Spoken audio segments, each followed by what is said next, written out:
अस्सलाम वालेकुम, welcome to news morning. उम्मीद है आप सब खैरियत से होंगे। और अच्छा, आपने एक चीज़ नोट की है कि जब जब हमारी सुबह का आगाज़ प्लेजेंट होता है, कोई ऐसी अच्छे मौसम से होता है या फिर सुबह उठते साथ ही कोई आपको अच्छी खबर देखने को सुनने को मिलती है, तो उसका असर, उसका इम्पेक्ट पूरा दिन आपके साथ रहता है।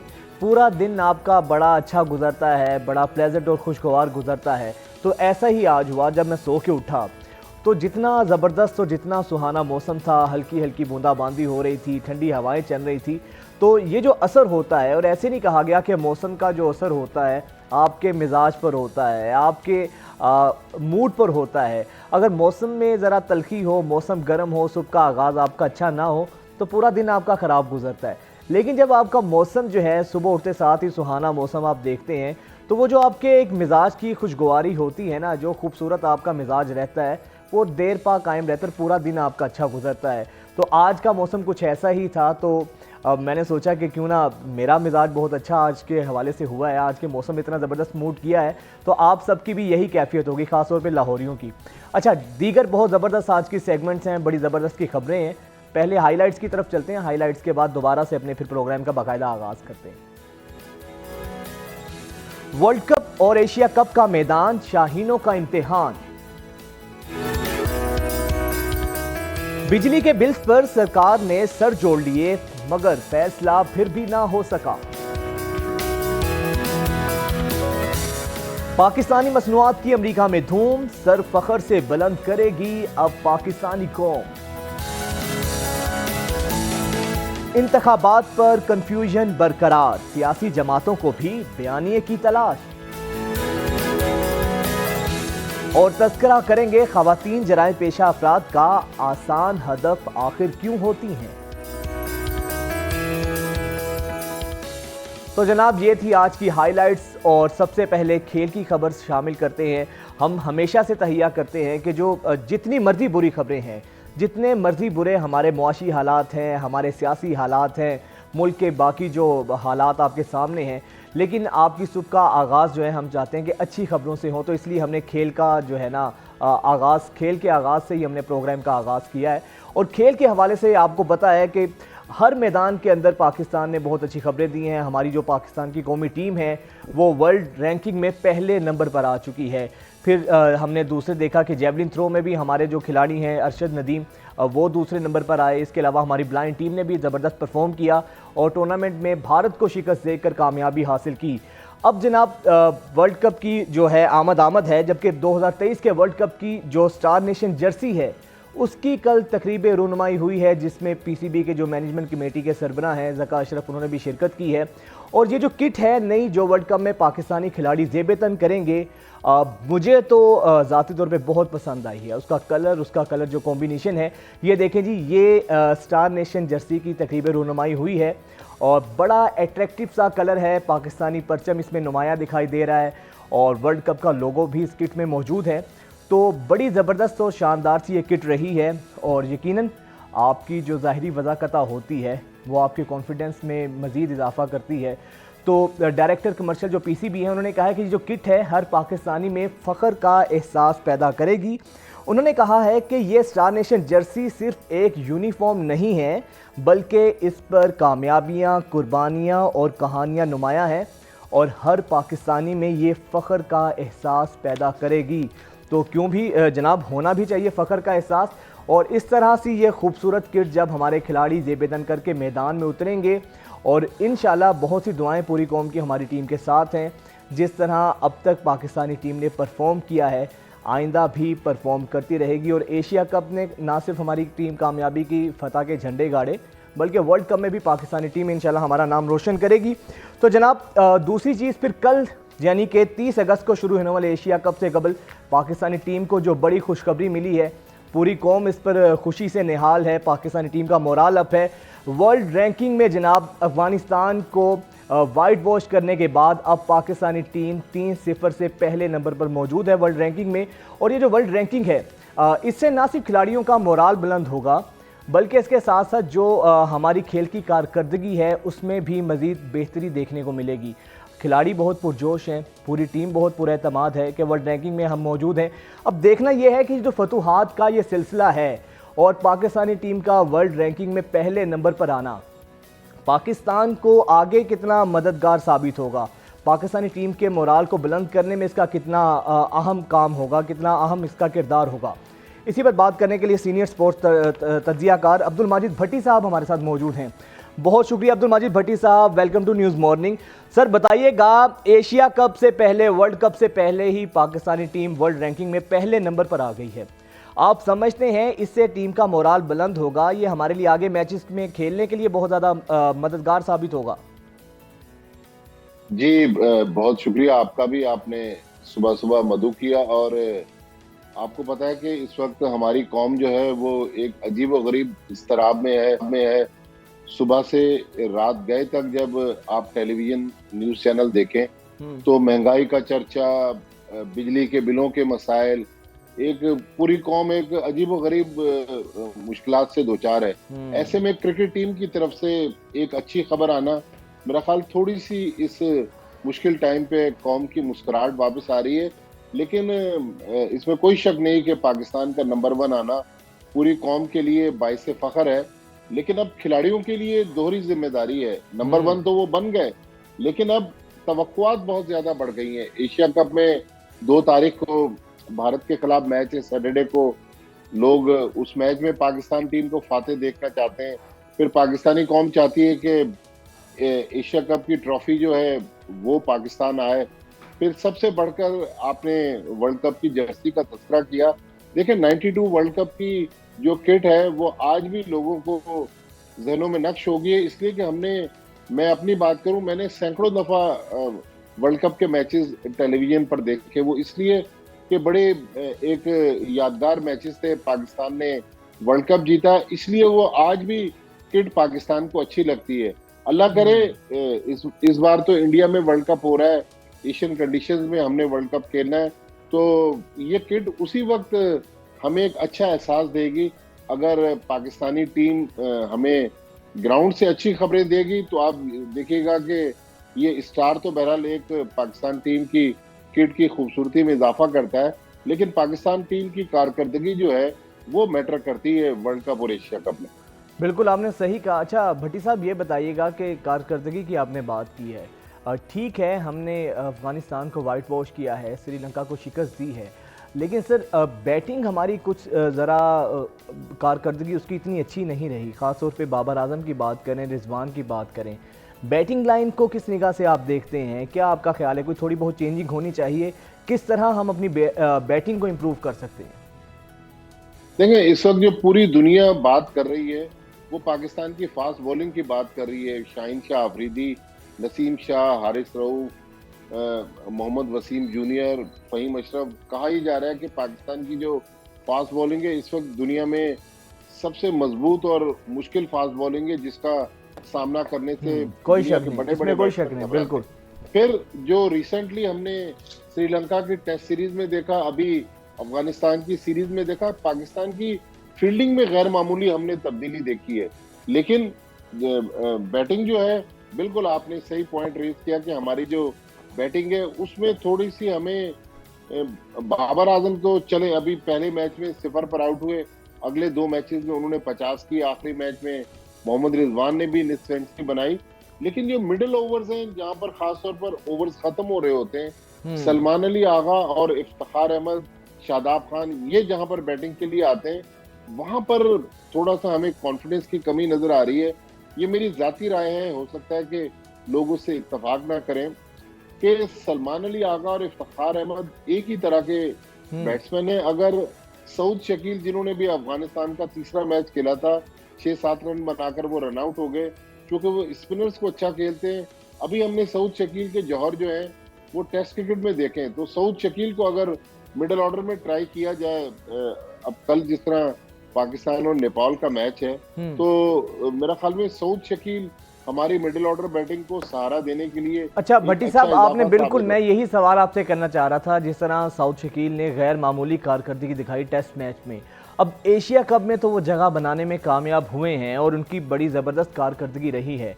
आपको लगता है कि वर्ल्ड कप में भी सऊद शकील को कहीं ना कहीं जगह देनी चाहिए? वो बेहतर परफॉर्म कर सकते हैं, यंग टैलेंट है, इसके अलावा ओडीआई मैचेस भी वो खेल चुके हैं। मुझे लग रहा है कि जो ये एशिया कप की टीम है, अगर खुदा न खास्ता कोई अगर फॉर्म का किसी प्लेयर का मसला हुआ या कोई इंजरी के मसाइल ना हुए, तो मुझे लग रहा है कि ऑलमोस्ट यही टीम जो है ये वर्ल्ड कप में भी जाएगी, क्योंकि कंडीशन तकरीबन एक ही जैसी है श्रीलंका और भारत की।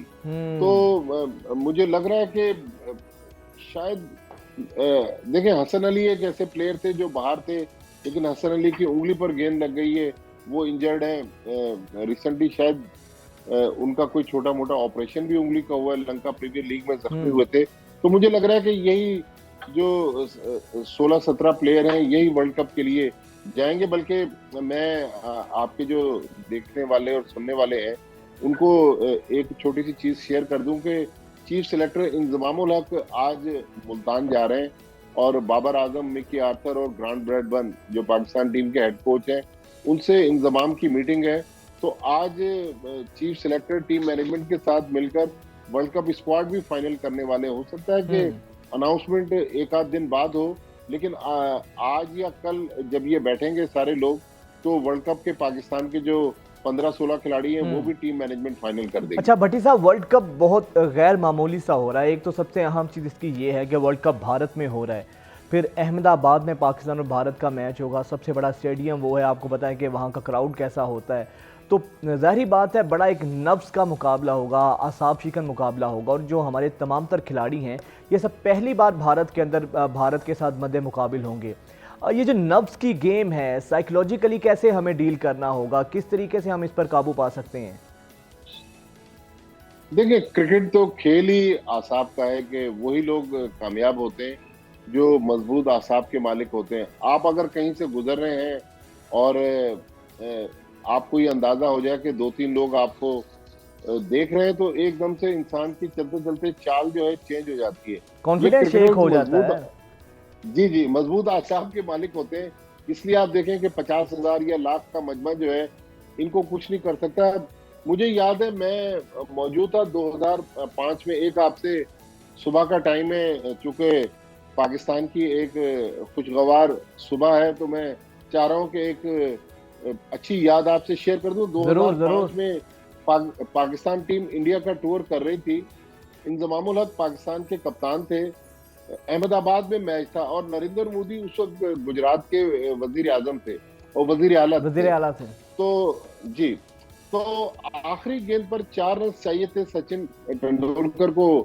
सौरव गांगुली जो कप्तान थे इंडिया के, उन्होंने ओवर दिया और 50-60 हजार का मजमा था उस वक्त मैच में, और पिन ड्रॉप साइलेंट था कि आखिरी गेंद पर पाकिस्तान को जीत के लिए चौका चाहिए था।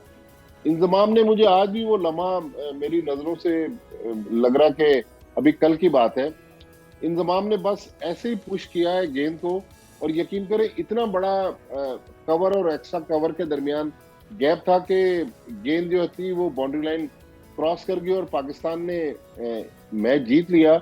और नरेंद्र मोदी जिन्हें चीफ गेस्ट बनना था उस मैच में, वो उठ के चले गए और उन्होंने प्राइज डिस्ट्रीब्यूशन सेरेमनी में शिरकत नहीं की।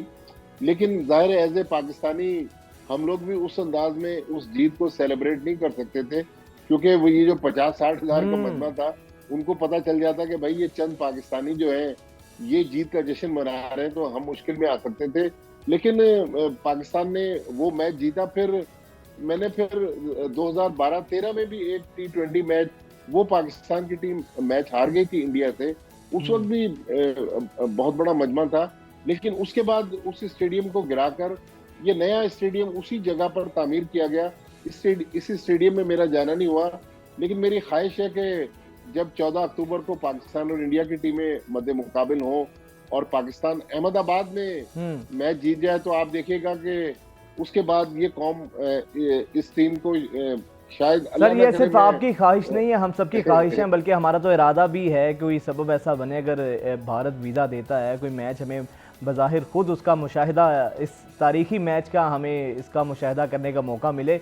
लेकिन ज़ाहिर बात है सर, बड़ा असाब शिकन मुकाबला जिस तरह आपने बात की, इंजमाम ने तभी सर इस मुश्किल मरहले पर पाकिस्तान को कामयाबी दिलाई क्योंकि उन्होंने अपने प्रेशर पे ओवरकम किया।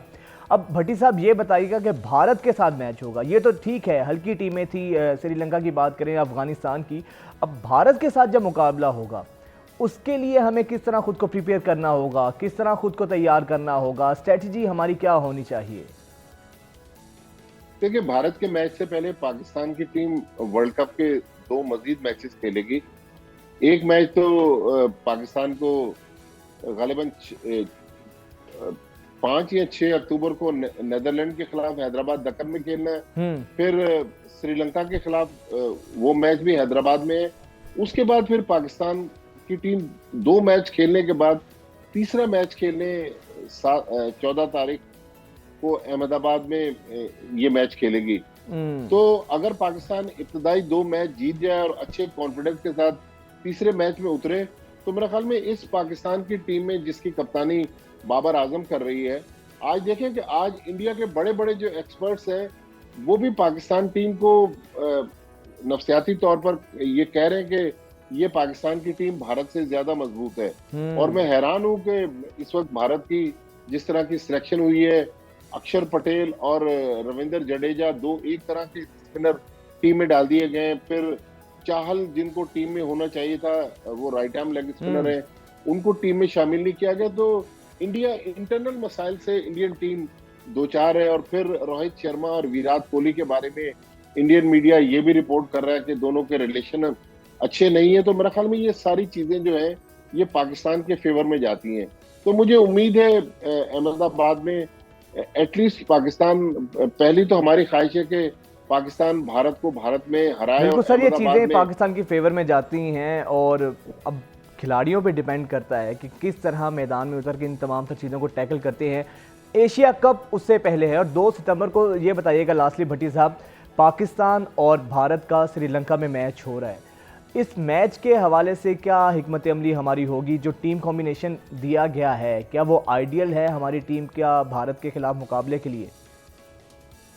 देखिए, सबसे जो एक बुरी खबर है, जो कल मैं वो वेदर फोरकास्ट चेक कर रहा था, तो पाला किले पहाड़ी इलाका है, बेसिकली कैंडी से कोई हिली एरिया 40-50 मिनट की हिली एरिया है। तो वहां तो 80% सैटरडे को बारिश, आज तक अगर आप भी वेदर फोरकास्ट चेक करें तो 80% बारिश बताई जा रही है।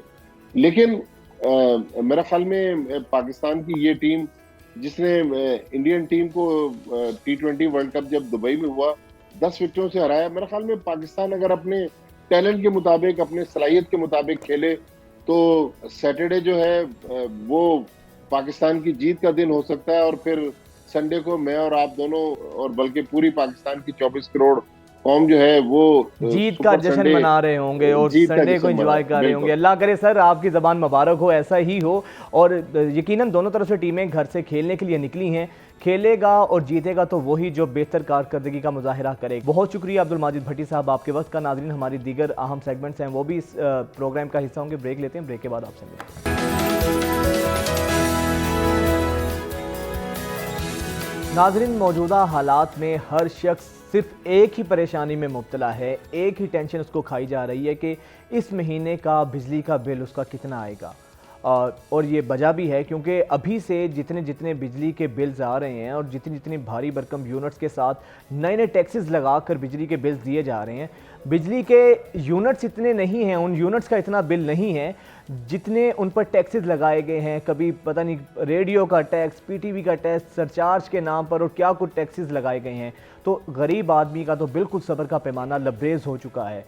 हुक्मरानों की बात करें तो हमारे हुक्मरानों के बयानात बदलते रहते हैं, अपोजिशन में होते हैं तो तब कुछ और इनके बयानात होते हैं, अवाम का दर्द भी इनके अंदर जाग जाता है। हुकूमत में आते हैं, इक़्तिदार में आते साथ ही पता नहीं क्या उस कुर्सी में ऐसा रखा है कि वो तमाम जो हमदर्दियाँ होती हैं, जो तमाम तर इनकी बातें होती हैं, अक्सर ही उनको भुला दिया जाता है। अब इन हालात के अंदर कहीं पर गरीब आदमी लोग अब बिल्स जला रहे हैं, खुदकुशियाँ करें, हालात इस हद तक आ चुके हैं। तो इन हालात के अंदर अब वज़ीर आज़म साहब ने इजलास भी बुलाया, 2 दिन हो चुके हैं और उस इजलास बुलाने का मकसद भी यही था एक निकाती एजेंडा था कि किस तरह हम रिलीफ दे सकते हैं, लेकिन 2 इजलास हुए, वही गुफ्तन नशिस्तन बर्खास्तन, कोई नतीजा नहीं निकला। आज भी इजलास होगा। अब देखना यह है कि किस तरीके से आवाम को रिलीफ दिया जाएगा, वरना 2 दिन के अंदर तो कोई सूरत हाल नज़र नहीं आ सकी है।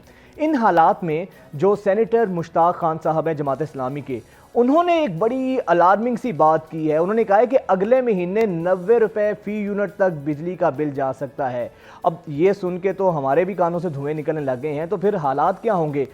सितंबर में डबल हो जाएंगे। मुश्ताक साहब कहते हैं अवाम डरने के लिए तैयार हो जाएं, अवाम डरने के लिए नहीं मरने के लिए तैयार हो जाएं, क्योंकि अवाम तो पहले ही मर रही है। अब सेनेटर मुश्ताक साहब ने हवा में तो कोई बात नहीं की, ये एक सेनेट के मेंबर हैं, एक अहम एक ओहदे पर बैठे हैं, तो उनकी ये बात बहुत ज़्यादा अलार्मिंग है।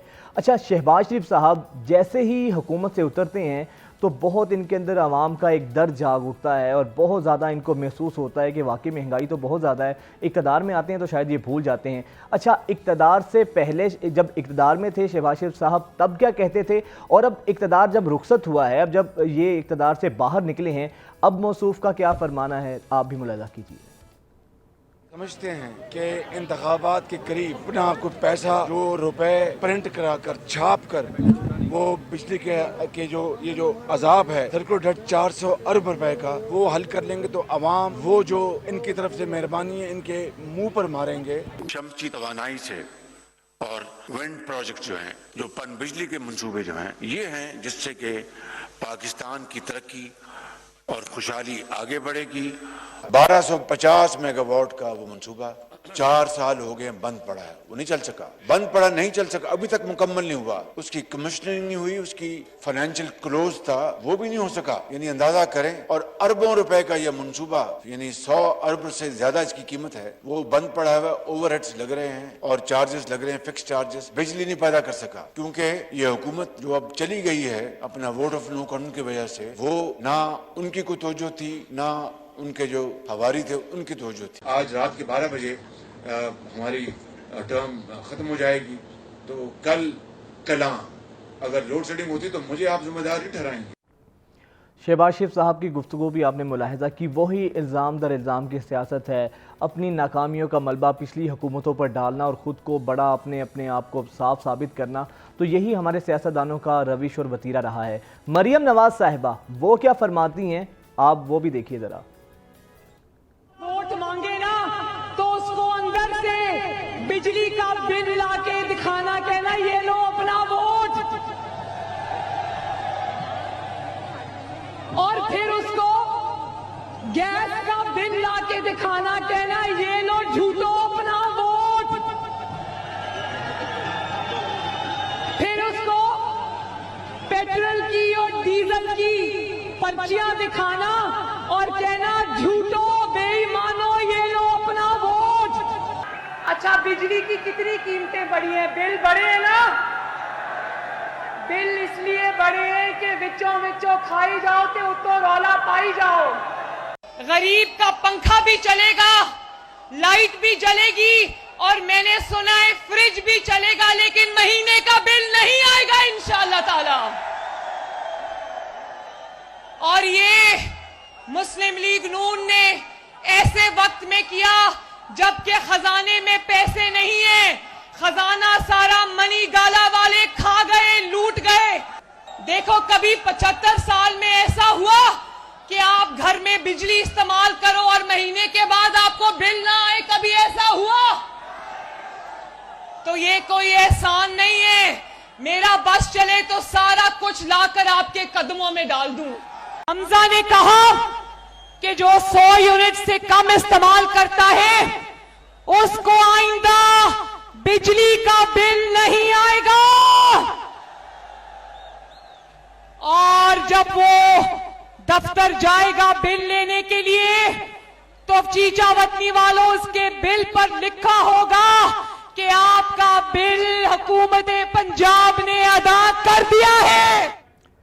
कितनी फूलों जैसी बातें मरियम नवाज साहिबा ने की हैं, तो काश ये तमाम तर बातें, ये तमाम तर दर्द तब भी जागता जब आपके चचा की हुकूमत थी मरकज़ में, और जो कुछ हाल हुआ है इस 16 माह में पीडीएम गवर्नमेंट ने वो काम कर दिखाया है। हालांकि इनका कहना यही था, ये इसी मैंडेट के साथ आए थे कि हम महंगाई पर काबू पाएंगे। जो तहरीक इंसाफ की हुकूमत है ये बिल्कुल नाकाम हो चुकी है, गरीब आदमी का जीना मुहाल हो चुका है। लेकिन इस 16 माह में जो महंगाई में होशरुबा इजाफा हुआ है, बिजली का जो हाल हुआ है, और क्रेडिट उसका ये हुकूमत एक ही लेती रही है कि हमने मुल्क डिफ़ॉल्ट होने से बचाया है। जनाब, मुल्क डिफ़ॉल्ट हुआ है या नहीं हुआ, लेकिन आम आदमी जो है वो डिफ़ॉल्ट हो चुका है।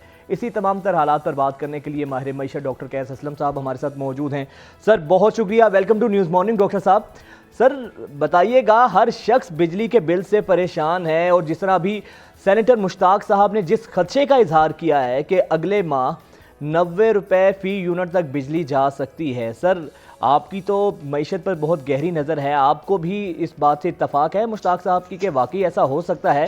और अगर ऐसा होता है तो किस मद में होगा? IMF के कहने पर होगा या वजह क्या होगी यूनिट के इस हद तक जाने की? देखें, पहली बात मैं एक बात बताना चाहता हूं कि मुझे जो बिल आया है वो टैक्स तो अपनी जगह, वो बिल ही झूठा है। अच्छा, बिल ही झूठा है? 300 यूनिट, 350 यूनिट एक्स्ट्रा डाले हुए हैं। कोई तस्वीर नहीं आई हुई मीटर की। ये मैं अपनी बात कर रहा हूँ, कौम की बात तो आगे है। अच्छा, ये वारदात भी हो रही है? जी, ऐसे ही हो रहा है। बात ये है कि ये मुल्क समझना चाहिए कि यहाँ एक बेसिक फिलॉसफी है कि गरीब को लूट के अमीर का घर चलाना है, और वो PMLN भी है, और वो दीगर भी हैं, और PDM भी है। और ये जो अभी आप देखें कि अभी तो मीटिंग सिर्फ इतनी हो रही है कि जो लोग बिल नहीं देते उनको देखें, जिनको मुफ्त बिजली मिलती है, फिर आगे चलेंगे। तो ये देखें, IMF तो सिर्फ ये कह रहा है कि अपना गर्दिशी कर्जे को ख़त्म करो या कम करो। अब वो कैसे करते हैं? आप वो जो लोग चोरी कर रहे हैं या बिल नहीं देते, उनका भी बिल अगर अवाम पे डालेंगे तो इसका मतलब ये है कि हुकूमत खुद चोरों के साथ मिली हुई है। अपने जो लाइन लॉसेस हैं उनको ख़त्म करने की ज़रूरत है। अपने जो लोग चोरी करते हैं बिल, जिसमें गवर्नमेंट के इदारे खुद शामिल हैं, रेलवे है, वापटा है, कुछ हुकूमतें हैं, उनको बंद करने की ज़रूरत है। दूसरा, IPPs के साथ मेरा ये ख्याल है कि ये जो सारा ख़र्चा है ये 3 हिस्सों में डिवाइड होना चाहिए। एक अवाम पे आप डाल दें, एक हुकूमत खुद अपने ऊपर डाले, और एक IPPs पे डाले। अच्छा, कैसा ये जो आपने बात की ना सर, ये जो आपने कहा है कि ये 350 यूनिट्स पता नहीं कहाँ से आए हैं। सर मैं आपको बताता हूँ कहाँ से आए हैं। कि ये रिपोर्ट आई है कि 800 बिजली चोरी करने वाली तकसीमकार कंपनीज के मुलाजमीन की तफसीलात सामने आई हैं। मुलाजमीन ने 3 अरब की बिजली चोरी की है। 200 से ज़ायद मुलाजमीन नौकरियों से फारिग कर दिए गए हैं, और मालूमात के मुताबिक बिजली चोरी करने वालों में तकसीमकार कंपनीज के 101 ऑफिसर भी सर शामिल हैं। और पिछले 14 माह में 5,56,000 सार्फिन की तरफ से 470 अरब रुपए की बिजली चोरी आई है। सर ये बिजली चोरी पर नाकाम रहे हैं। वहाँ से जो बिजली चोरी होती रही है वो यूनिट्स जो हैं आपके और मेरे जैसों के खातों पे डाल रहे हैं, जो लोग टैक्सेस भी देते हैं और बिल भी पे करते हैं। तो आप देख लें कि ये वो ऐसा मुल्क बन गया है जहाँ ऑनेस्ट लोगों को पनिश किया जाता है और डिसऑनेस्ट को खुलती है कि वो क्या कर लें। तो ऐसे नहीं चलते मुल्क। और फिर वो क्राइसिस आप देख रहे हैं, मईशी क्राइसिस भी है, मगर साथ साथ ये बांध दिए हैं पेट्रोल और बिजली के यूनिट डॉलर के साथ। जैसे जैसे डॉलर ऊपर जाएगा वैसे वैसे आपका बिल भी ऊपर जाएगा। गवर्नमेंट ने लेवीज भी लगाई हैं, गवर्नमेंट ने टैक्सेस भी लगाए हैं, गवर्नमेंट ने PTV का टैक्स भी लगाया है। सर रेडियो का टैक्स भी लगा दिया है, जो शायद हमारे बाप दादा भी कभी सुनते होंगे या नहीं सुनते होंगे, उसका टैक्स भी लगा दिया है। जी, बात यही है कि जब आप मैं ये समझता हूँ कि आवाम जो है 2 महीने के लिए अपने वापडा को कह के मीटर कटवा ना दें, सस्पेंड कर दें। उससे ये होगा कि 2 महीने के लिए आवाम शायद गर्मी में बर्दाश्त कर ले, मगर बैठ जाएगा ये जो बिजली का निज़ाम है। और फिर इनको फिर से सोचना पड़ेगा कि कैसे। देखें, पाकिस्तान पाकिस्तानियों के लिए है, IMF के लिए नहीं है। तो ये जो हमें डराया जाता है कि IMF की शर्त और ये तो कॉन्स्टिट्यूशन ऑफ पाकिस्तान कहाँ गया, पाकिस्तान के अवाम कहाँ गए। सो ये सेनेटर साहब जो कह रहे हैं वो शायद 90 रुपए तो नहीं मगर 70 रुपए तक तो चला जाएगा ना। जब आप सारे टैक्सेस को बीच में डालेंगे तो वो अभी भी आप देखें 60-70 रुपए पर यूनिट पड़ता है जब आपको बिल आता है। जो क्रिमिनलिटी है, जब हुकूमत खुद क्रिमिनलिटी करना शुरू करे जिसका काम है क्रिमिनल्स को पकड़ना, तो फिर मुल्क नहीं चला करता। लेकिन महंगाई अपनी जगह। कैसा फिर मसला बात यही आती है ना कि सर बिजली का बिल ये तो इसी पे टैक्सेस लगाने हैं, कोई और चीज़ नहीं है। अब आप देखें ना कि सर दो इंतहाएं हैं, एक तरफ इतने जो ऑफिसर्स हैं उनको लाखों यूनिट्स, हज़ारों यूनिट्स मुफ्त मिले जाते हैं जो सरकारी मुलाजमीन हैं, और दूसरी तरफ इतने गरीब आवाम पर बिजली के बिल्स आ रहे हैं। सर कोई इसकी स्लैब नहीं बन सकती कि जिसकी जो आमदनी है 50,000 से कम है उनके लिए यूनिट का कुछ और कीमत हो, ज़रा सस्ता हो, जो ज़रा ज़्यादा अर्निंग कर रहे हैं जो कारोबारी शख्सियात हैं उनके लिए यूनिट्स की कीमत कुछ और हो। कोई ऐसी तरतीब, कोई ऐसा दरमियानी रास्ता सर नहीं निकल सकता? ये तो सर सबसे आसान हल है। अगर मुझे भी वज़ीर ख़जाना बना दिया जाए तो मैं भी टैक्सेस लगा कर अपने सारे चीज़ें अपनी रिकवरीज कर लूँगा। ये तो सर कोई हिकमत या कोई अक्लमंदी ना हुई। जी आसान काम है ना। FBI की और वापडा की जो कोताहियाँ हैं और करप्शन है, नालायकियाँ हैं, ये नाअहलियाँ हैं, ये उसका सारा है। बात ये है कि गवर्नमेंट को पैसे इसलिए चाहिए होते हैं कि वो लोगों की खिदमत करे। बिल्कुल। हम लोगों इसको लूट के गवर्नमेंट चलाना चाहते हैं, मुफ्त बिजली लेना चाहते हैं, नई कारें लेना चाहते हैं, हर मिनिस्टर जो है वो नई कार लेता है। तो मैंने आपको में ही कह दिया कि जब गरीब को लूट के अमीर का घर चलाना है तो फिर वो मुल्क जो है पता चाहिए कि वो फेड स्टेट होगा। वो हुकूमतों का काम है, ये कॉन्ट्रैक्ट थ्योरी होती है कि लोगों को जस्टिस देना, लोगों की खिदमत करना, लोगों को सर्विसेज प्रोवाइड करना। और मैं नहीं मानता कि IMF ने ये शर्तें इस तरीके से लगाई हुई हैं। वो पॉवर्टी एलिविएशन की भी उन्होंने शर्त लगाई है, ट्रांसपेरेंसी की भी लगाई है, मगर वो सब्सिडीज़ की जब हम बात करते हैं तो अमीरों को तो सब्सिडीज़ दे रहे हैं आप, गरीबों की आपने जो बात की है उसमें बड़ा सिंपल है कि 500 यूनिट मुफ्त कर दें, उसके ऊपर आप लगा लें जो लगाना है। मगर इसके साथ साथ जो चोरी है वो तो बंद कीजिए। ये दो निज़ाम नहीं हो सकते कि कुछ लोगों को मुफ्त बिजली मिले और कुछ को सारे मुल्क का बोझ डाल दिया जाए। मैं आपसे ये अर्ज कर रहा हूँ कि 1/3 इसका बोझ IPPs के ऊपर जाना चाहिए, उनको भी तो ये टैक्स लगनी चाहिए। सर लास्टली सर जवाब दीजिएगा कैस साहब, ये जो IPPs हैं सर, ये जो बिजली इतनी महंगी हो रही है इसकी वजह IPPs के साथ किए गए मुआहिदे तो नहीं है? मुझे तो ऐसा लगता है जो मुआहिदे हमने किए हैं, इतने हैवी मुआहिदे किए हैं, तो उसका खमियाजा अब इन बिल्स की सूरत में हम भुगत रहे हैं। जी बिल्कुल ऐसा ही है। वो कुछ हुकूमतों ने किकबैक्स लेके ये गल्फ मुआहिदे लिए हुए हैं, मगर रिविजिट करें। जब चीज़ें मुश्किल हो जाती हैं तो चीज़ों को रिविजिट किया जाता है। जब हुकूमतों कहें कि हम बेबस हैं तो फिर उनको हुकूमत में नहीं बैठना चाहिए, लोगों के नुमाइंदों को लाइए, वो खुद ही फैसले कर लेंगे। IMF के साथ भी डायलॉग कर लेंगे। आप देखें कि आपके रिजर्व्स भी कम हो रहे हैं, आपके एक्सपोर्ट्स भी कम हो रही हैं, आपके रेमिटेंसेस भी कम हो रहे हैं, और बिजली के बिलों से और गैस के बिलों से और पेट्रोल महंगा करके आप अपना हुकूमत चलाना चाहते हैं। ये अक्लमंदाना हिकमत अमली नहीं है। इकानमी भी नहीं चलती और लोगों के घर भी नहीं चलते। फिर ये अनरेस्ट होगी और ये अनरेस्ट आगे जाके पॉलिटिकल और एक्सट्रीमिस्ट और सर अनरेस्ट ऑलरेडी पैदा हो चुका है। लोग बिल्स को जला रहे हैं, खुदकुशियां कर रहे हैं, हालात तो बहुत अपनी आखिरी नहज तक पहुंच चुके हैं। बहुत शुक्रिया कैसर साहब आपका। अच्छा बिजली बात करें तो आज़ाद कश्मीर के शहरी जो हैं वो भी सीखपा हुए हैं, ज़ाहिरी बात है उनके भी सब्र का पैमाना लबरेज़ हुआ है। लेकिन आज़ाद कश्मीर जो रावलाकोट के ज़िला पूंछ के शहरी हैं, उन्होंने वापडा के एक्सियन को एक ख़त लिखा है और बड़ा अनोखा ख़त लिखा है। उस ख़त में इन शहरियों ने कहा है कि आज़ाद कश्मीर हुकूमत ने गाँव में ट्रांसफार्मर्स की तनसीब और तारें बिछाने का काम किया था।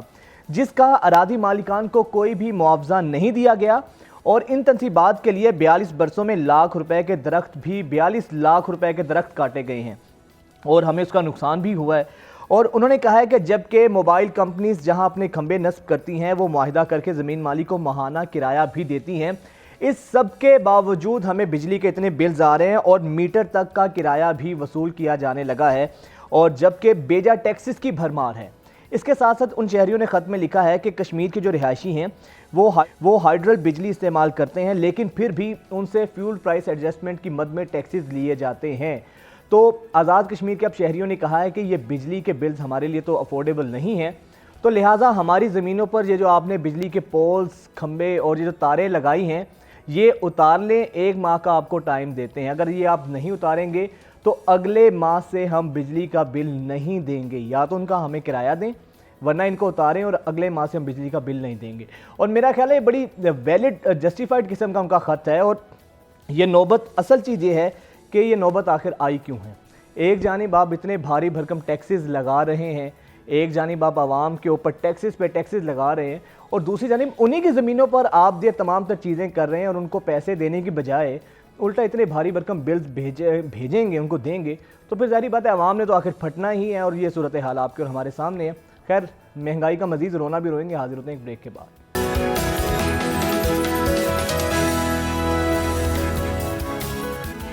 ब्रेक के बाद एक दफ़ा फिर से आपको खुशामदीद कहेंगे। नाजरीन, जब अनरेस्ट बढ़ता है, जब महंगाई होती है तो फिर सबसे जो पहला उसका आउटकम सामने आता है वो जराइम की सूरत में सामने आता है। पहले जराइम कौन सा कम थे, यानी कि इसके बावजूद हमारे यहाँ नेग्लिजेंस है हमारी पुलिस की, हमारे इदारों की, कि आए रोज़ जराइम की वारदातों में इजाफा होने लगा है, लेकिन अब गैर मामूली इजाफा होने लगा है। अभी एक खुसूसी एक वीडियो आपको दिखाते हैं। कल रावलपिंडी में यह वाक़या पेश आया है, दिन दिहाड़े। आप देखें, ये फुटेज में देखें, ये एक खातून है बुरका पोश, इनसे डकैती की वारदात की जा रही है। खातून थोड़ी सी रेजिस्टेंस करती हैं तो ना सिर्फ उनसे ये छीना झपटी की जाती है, फिर आप देखें कि उस खातून को तशद्दुद का निशाना बनाया जा रहा है 2 डाकुओं की जानिब से। किस तरीके से उस बेचारी निहत्ती खातून पर जो और गुजर रही है। सबसे बड़ा अलमिया ये है कि दिन दिहाड़े, ये कोई रात की तारीकी में ये वाक़या पेश नहीं आया है। उसके हाथ से अंगूठी, आप देखें किस तरह उसने उस खातून को ठुड्डा मारा है। अब ये मुलाहिजा करें कि इतना इनको एतमाद है कि हम आराम से ये कार्रवाई करेंगे। वो देखें, वो बेचारी खातून अदमुंह होकर ज़मीन पे गिर पड़ी है। बड़े आराम से वो ये वारदात करते हैं, ठुड्डे मारते हैं, उसके बाद बाआसानी फ़रार होने में कामयाब भी हो जाते हैं। ये किसी दूर दराज इलाके में वाक़या तो नहीं पेश आया, रावलपिंडी में ये वाक़या पेश आया है और दिन के टाइम आया है। यानी कि उनको इतना एतमाद है हमारे माशाल्लाह कानून नाफिज करने वाले इदारों पे, उनको पता है हम तसल्ली से कार्रवाई करेंगे, तसल्ली से चोरी डकैती करेंगे, उस खातून को तशद्दुद भी बनाएंगे, लेकिन पुलिस नहीं आएगी। तो ये एक बहुत बड़ा एक बिग क्वेश्चन मार्क है, एक बहुत बड़ा सवालिया निशान है हमारे इदारों पर। खैर, इसी पर बात करेंगे। कारकुन इंसानी हकूक़ हबीबा सलमान साहिबा हमारे साथ मौजूद हैं। Welcome to news morning Habiba Salman, आपको खुशामदीद कहेंगे। अच्छा हबीबा, वैसे तो ये एक जराइम की वारदात है, लेकिन मैं ओवरऑल आपसे बात करूंगा कि ख़वातीन पे जिस तरीके से तशद्दुद के वाक़यात देखने में आते हैं, कभी उनको हरास किया जाता है, कभी दिन दिहाड़े उनके साथ डकैती की वारदातें की जाती हैं, आपको क्या लगता है ये जो इतना अनरेस्ट हो रहा है ख़वातीन के साथ, इस तरह का जो सलूक हो रहा है, बुनियादी वजह क्या है, रीज़न्स क्या आपको नज़र आती हैं? जी, बहुत शुक्रिया, अस्सलाम वालेकुम, और बहुत शुक्रिया ऐसे इश्यूज़ को जो है आप बहुत बड़े मसाइल के बीच ये भी डिस्कस कर रहे हैं। जैसे कि आपने वजह फरमाया कि जिस तरह महंगाई जो है मुल्क में बहुत ज़्यादा बढ़ गई है और किसी एक इंसान की कमाई से, शायद किसी के सिर्फ शोहर की कमाई से जिस तरह से घर चलता था, अब शायद वो गुंजाइश ना रहे। ख़वातीन जो है बहुत बड़ी तादाद में अब काम के सिलसिले में बाहर निकलने लगी हैं। और फिर जो हमारा मुआशरती रवैया है ख़वातीन की तरफ, जहाँ पे कुछ ऐसे तस्वुरात है जिसमें हकीकत तो कोई नहीं है कि ख़वातीन अपने आप को ढक के निकले, ढांप के निकले।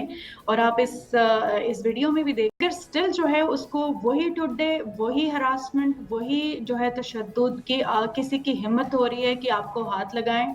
तो इससे साफ ज़ाहिर यही होता है कि हरासा होने का या फिर लुट जाने का जो है वो ताल्लुक वो आपके कपड़ों से या आपके जो है आपके अटायर से नहीं है, उसका ताल्लुक सिर्फ आपके सिंफ से है कि जिसका जोर जो है वो एक जो है वो कमजोर तबके के ऊपर पड़ रहा है, जहाँ पे लोग जो है उन्होंने जज अगर करेंगे तो खातून को ही जज करेंगे। बहुत सारे लोग जो है वो ये कहेंगे कि अच्छा खातून बाहर निकली ही क्यों, खातून आ कहाँ से रही थी, बाइक वालों ने खातून को कहाँ से फॉलो किया। अच्छा, सबसे खतरनाक ये है हबीबा, मैं यही आपकी जानिब आ रहे यही बात करने लगा था कि ये भी बड़ा डिलेमा है हमारी सोसाइटी का कि अगर एक खातून को हरेस किया गया है या उसके साथ कोई ऐसी वाक़ई है, तो जब वो बेचारी अगर इस पर बात करती है तो सोसाइटी की नज़रें और उंगलियां उल्टा उस खातून पे उठती हैं, अच्छा इसने कुछ किया होगा तभी ऐसा हुआ। मसलन उस खातून बेचारी को एक कटहरे में लाकर खड़ा कर दिया जाता है। इस माइंडसेट के बारे में क्या कहेंगी आप, कहाँ से माइंडसेट आता है? ये माइंडसेट जो है ना, ये सिर्फ और सिर्फ जो है मर्दों की तरफ से नहीं होता, ये खवातीन की तरफ से भी होता है और बहुत हद तक खवातीन की तरफ से होता है। और अगर किसी को बहुत बड़ा धचका देना हो तो इवन खवातीन भी किसी के बारे में ओल फोल अभाम जो है वो बक देती हैं, जिसके जरिए किसी भी खातून की जो है आप कैरेक्टर को डैमेज कर सकते हैं इस माशरे में। वो इसलिए कि हम लोगों ने जो है गैरत और इज्जत की हवा जो है वो सिर्फ औरत में रखी है, मर्द जो करता फिरे, मगर खातून को अगर खुदा न खासा किसी ने देख लिया, किसी ने हाथ लगाया, किसी खातून ने अपनी मर्जी से कहीं से बाहर से होके आई, कुछ करके आई, अपनी मर्जी से कोई जो है ना काम करना शुरू किया, उसके औकात कार क्या है वो जो है ना वो उसके ऊपर बड़ी हद तक जो है बहुत बड़ी हद तक माशरे की नजर होती है, दी जाती है, कैरेक्टर असैसिनेशन शुरू कर दी जाती है और पूरा मोहल्ला जो है वो खातून को कंट्रोल करने पे तुली होती है।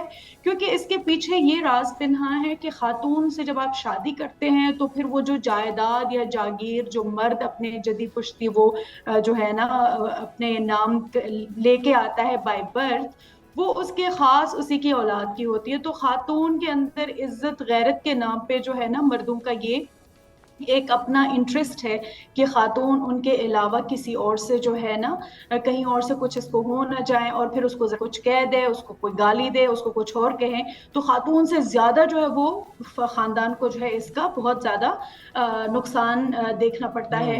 अब हमारे मजहब ने खातून को इस सब पैरामीटर के अंदर, क्योंकि ये तो बहुत ही कदीम जमाने इस्लाम से भी पहले के जो है ना ये तरीक़ेकार है कि खातून जो है उससे शादी की जाती है और फिर वो आपके मोरूसी जो भी आपकी जितने भी रिलेटेड जो टास्क है खातून वो सरंजाम देती है। इस्लाम ने खातून को प्रोटेक्ट करने की कोशिश की है। ऑफ कोर्स एक कोड ऑफ लाइफ है जिसमें जो है ना अभाम के बारे में भी जो है हमारे कलाम पाक में मौजूद है। अगर आप खातून को प्रोटेक्शन देती हैं, उसके काम के राइट्स, अगर हमारे नबी अकरम सल्लल्लाहु अलैहि वसल्लम की अपनी जिंदगी में उनकी अपनी जो अज़वाज मुतहरात में से उनकी एक्टिविटीज हजरत बीबी खदीजा का अगर देखें तो वो एक बिजनेस वुमन थी। वो तो बहुत रोशन मिसाल हैं आज के माशरे से। 1400 साल के बाद भी उनको इससे आज के हालात से उनको रिलेट किया जा सकता है।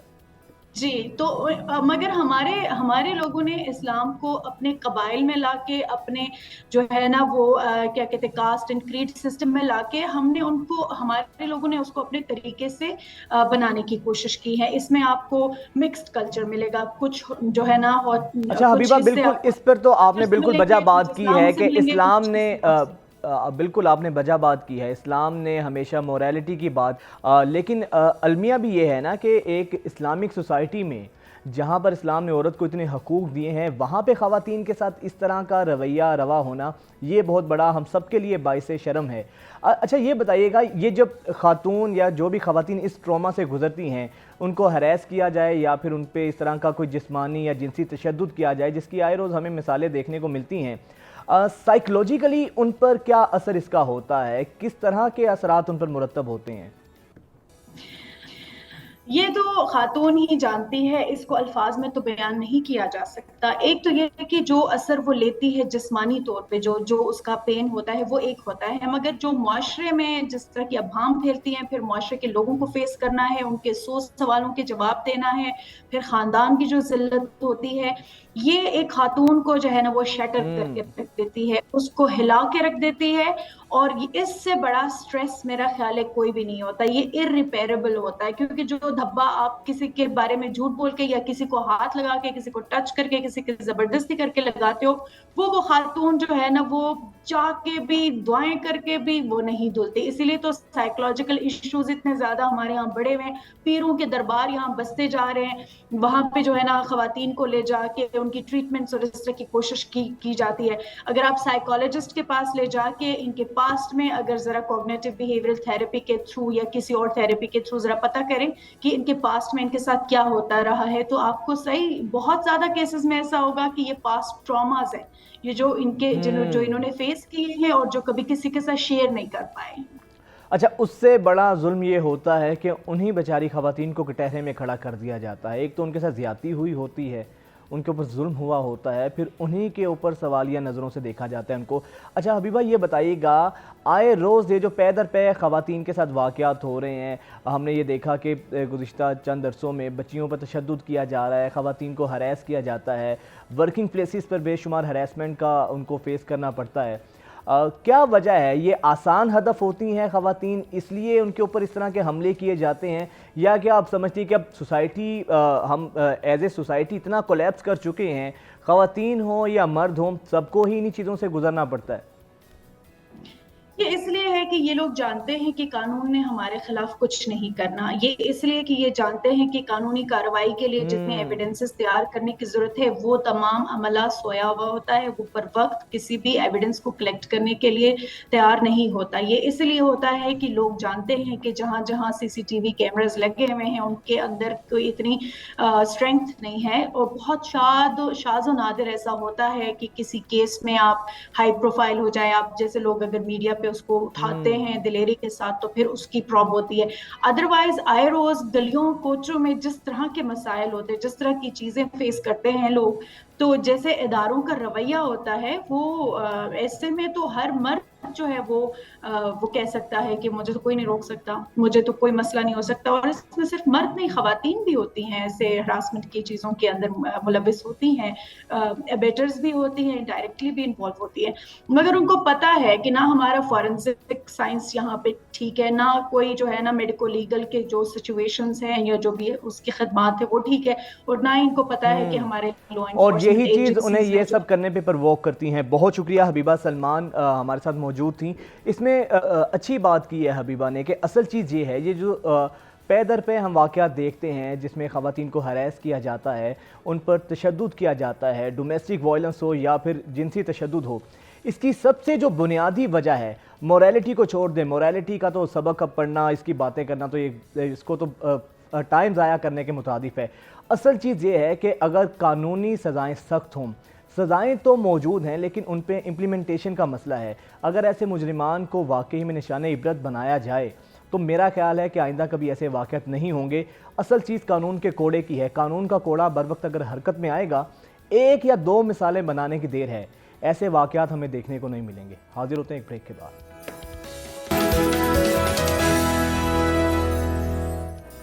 नाज़रीन, वैसे तो हमारे जिस्म का एक एक ऑर्गन जो है वो अल्लाह ताला की बहुत अजीम नेमत है, और अगर किसी आपके जिस्म के एक भी हिस्से को, आपके जिस्म के एक भी उज़ू को कोई तकलीफ़ होती है तो पूरा जिस्म जो है ना उससे उस दर्द को महसूस करता है, उस कर्ब से गुज़रता है।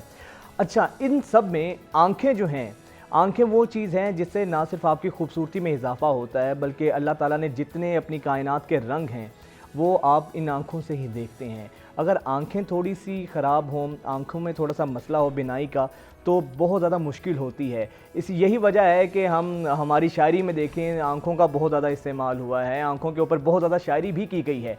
अब आँखें हम ये देखते हैं कि अब तो पहले एक टाइम था जब जो बुज़ुर्ग लोग होते थे उनको ऐनक लगी हुई हम देखते थे। अब बच्चे से लेकर ख़वातीन, नौजवान बच्चे जो हैं, नौजवान लोग, उनको भी ऐनक जैसे मसाइल का सामना है। अब यहाँ पे आज हम आपको मुलाकात करवाएंगे एक ऐसे डॉक्टर से जिनका ये दावा है कि वो 9 से 10 सेकंड में, ये आपके लिए बहुत अहम चीज़ है जो व्यूवर्स हमें घर में बैठे देख रहे हैं, जो ऐनक से छुटकारा पाना चाहते हैं, 10 सेकंड में डॉक्टर साहब का चैलेंज है, वो आपकी ऐनक से छुटकारा दिलवा सकते हैं, आपकी जान छुड़वा सकते हैं। वो कैसे, बात करते हैं डॉक्टर जैन अली जैन साहब, जो कि मारूफ डॉक्टर हैं, हमारे साथ मौजूद हैं। बहुत शुक्रिया, आई सर्जन भी हैं डॉक्टर साहब आप। डॉक्टर साहब, सबसे पहले तो ये बताएं ना, जो व्यूवर्स हमें देख रहे हैं, वाकई में आपका चैलेंज है कि 10 सेकंड में आप ऐनक से निजात दिलवा सकते हैं? जी देखिए, ये जो 10 सेकंड है, ये it's a very latest technique, very latest laser, एक बहुत ही जदीद लेज़र है जिसके साथ बग़ैर किसी किस्म की इंटरवेंशन, यानी कि हाथ लगाए बगैर रोबोटिकली वो सारी चीज़ें मैप करके उसको हम प्रेस करते हैं pedal, and it takes just 10 seconds और पेशेंट का नंबर जो भी हो वो उतर जाता है। नॉर्मली इसकी लिमिटेशन 10 नंबर तक है। वो तमाम बच्चे जिनका 10 नंबर तक नज़र कमज़ोर है, अच्छा, उनकी ग्लासेस उतारी जा सकती है। यानी कि जिनका 10 नंबर तक, जिनकी आई साइट वीक है वो 10 सेकंड में ऐनक से छुटकारा और उसके अलावा जो भी नंबर हो उसको इस लेज़र के अलावा दूसरे लेज़र के साथ ठीक किया जा सकता है। यानी कि नंबर किसी किस्म का भी हो, दूर का हो, नज़दीक का हो, आप उससे छुटकारा हासिल कर सकते हैं। मैं बार बार आके इसी बात को एम्फसिस करता हूँ। देखें, एक इंसान जिसको ऐनक लगी हुई है वो इसी तरह ही है जिस तरह एक माजूर इंसान बैसाखियों के साथ चल रहा है। बिल्कुल ऐसे। वो चल तो सकता है लेकिन उसको बैसाखियाँ चाहिए किसी जगह से एक जगह से दूसरी जगह जाने के लिए।